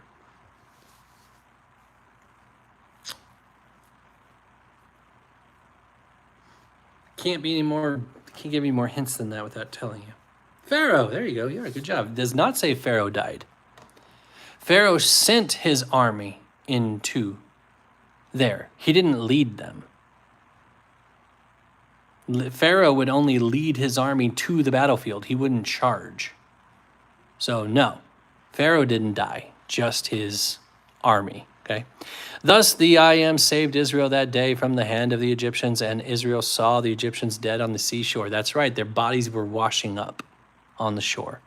Israel saw the great power that the I am used against the Egyptians, so that the people feared the I am, and they believed in the I am and in his servant Moses. So God defeated the gods, and he worked his way down. He defeated the gods with the plagues. He defeated Pharaoh by cutting off his line. He defeated their economy by having them literally hand over their gold, their silver, and their precious clothing to the Israelites on their way out. And then he defeated the army, the military, all the way down from top to bottom. God judged all of Israel. He is the God of all gods. That's the point. And that is the same God who thought about you in eternity past and said, I want to make that one. That's one I want to make. I want them to be born. And I want them to be saved. Because I just want to. He chose you. The fact that you belong to him means he chose you. You cannot choose him unless he chooses you first. Jesus makes that clear. So this God who judged all of Egypt with the power and might and great display also said, that one is worth dying for. And so he did for you. That's why we remember this. That's why it had to be a grand display. That's why he had to harden Pharaoh's heart, so that you understand this almighty creator of the entire cosmos, who can literally do anything and everything, humbled himself to die just so you could be saved. That's why. Please don't forget that.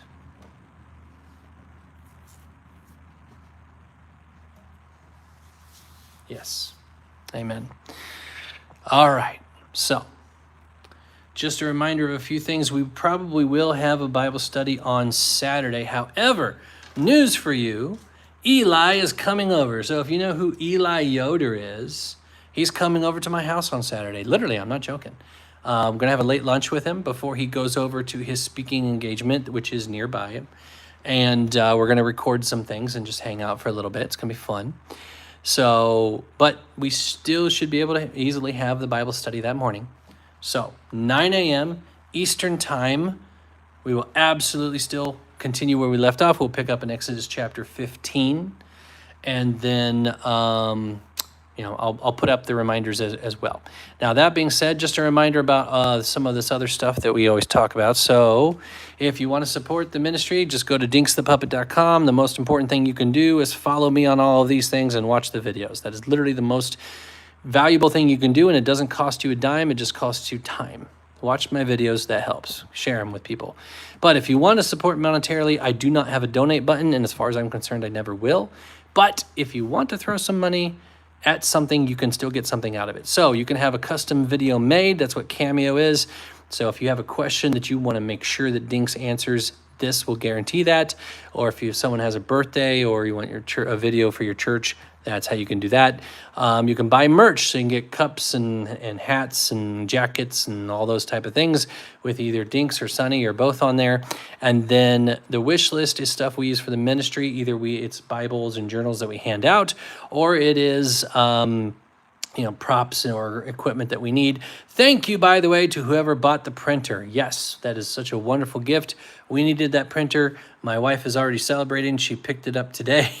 So thank you very much for that. The printer is going to help us with pre-packaging the things that we send out to people. Now, if you are interested in one of those Exodus journals that I talked about, which I don't have to show you, but you go to, it's literally just a spiral-bound notebook, and on one side it has the ESV text of Exodus, and the other side is just lines where you can write your notes. If you're still interested in one of those and you want to play catch-up, you can. Just go to my wife's account, which is at the bottom of my page. You click there, it'll take you to her account. And then you should follow her on all 4 of these platforms. Why are you not? But anyway, you message her and say, hey, I'd like one of those Exodus journals. And first come, first serve, but we'll ship them out to you. We have 2 left. Thank you for letting me know. We have 2 left. So first come, first serve. So if you really want one, drop right now. Go ask her. All right, but yes, you must be following her to get it. That's my new rule. You have to be following her to get it. That's my new rule. If you're not following her, you don't get it. Yes, I am going to totally manipulate you into following her. You better believe it. Well, anyway, all right. No, she has really great teaching. She's going through Ruth right now. You really should watch her stuff. And she's not. She shows her face, by the way. So don't be surprised if you see a human on some of those videos. So that being said, let's wrap it up. Daddy, I thank you for everyone here. I ask for your blessing upon them in the name of Jesus. Whatever I've said today that's not true, just let them forget it. Just wipe it out of their brain. But whatever I've said that is of you, that is of your spirit, that is your truth, I pray that would resonate in their hearts, that it wouldn't leave them, that it would just be implanted in their brain. And I pray this in Jesus' name, and amen. It's such a good feeling to know you're alive. It's such a happy feeling. You're growing inside, and then you wake up ready to say, I think I'll make a snappy new day. It's such a good feeling, a very good feeling, a feeling you know that I'll be back when the day is new, and I'll have more ideas for you. You'll have things you'll want to talk about. I will too. Thank you for joining me, neighbors. I hope you have a wonderful day. I'll see you later.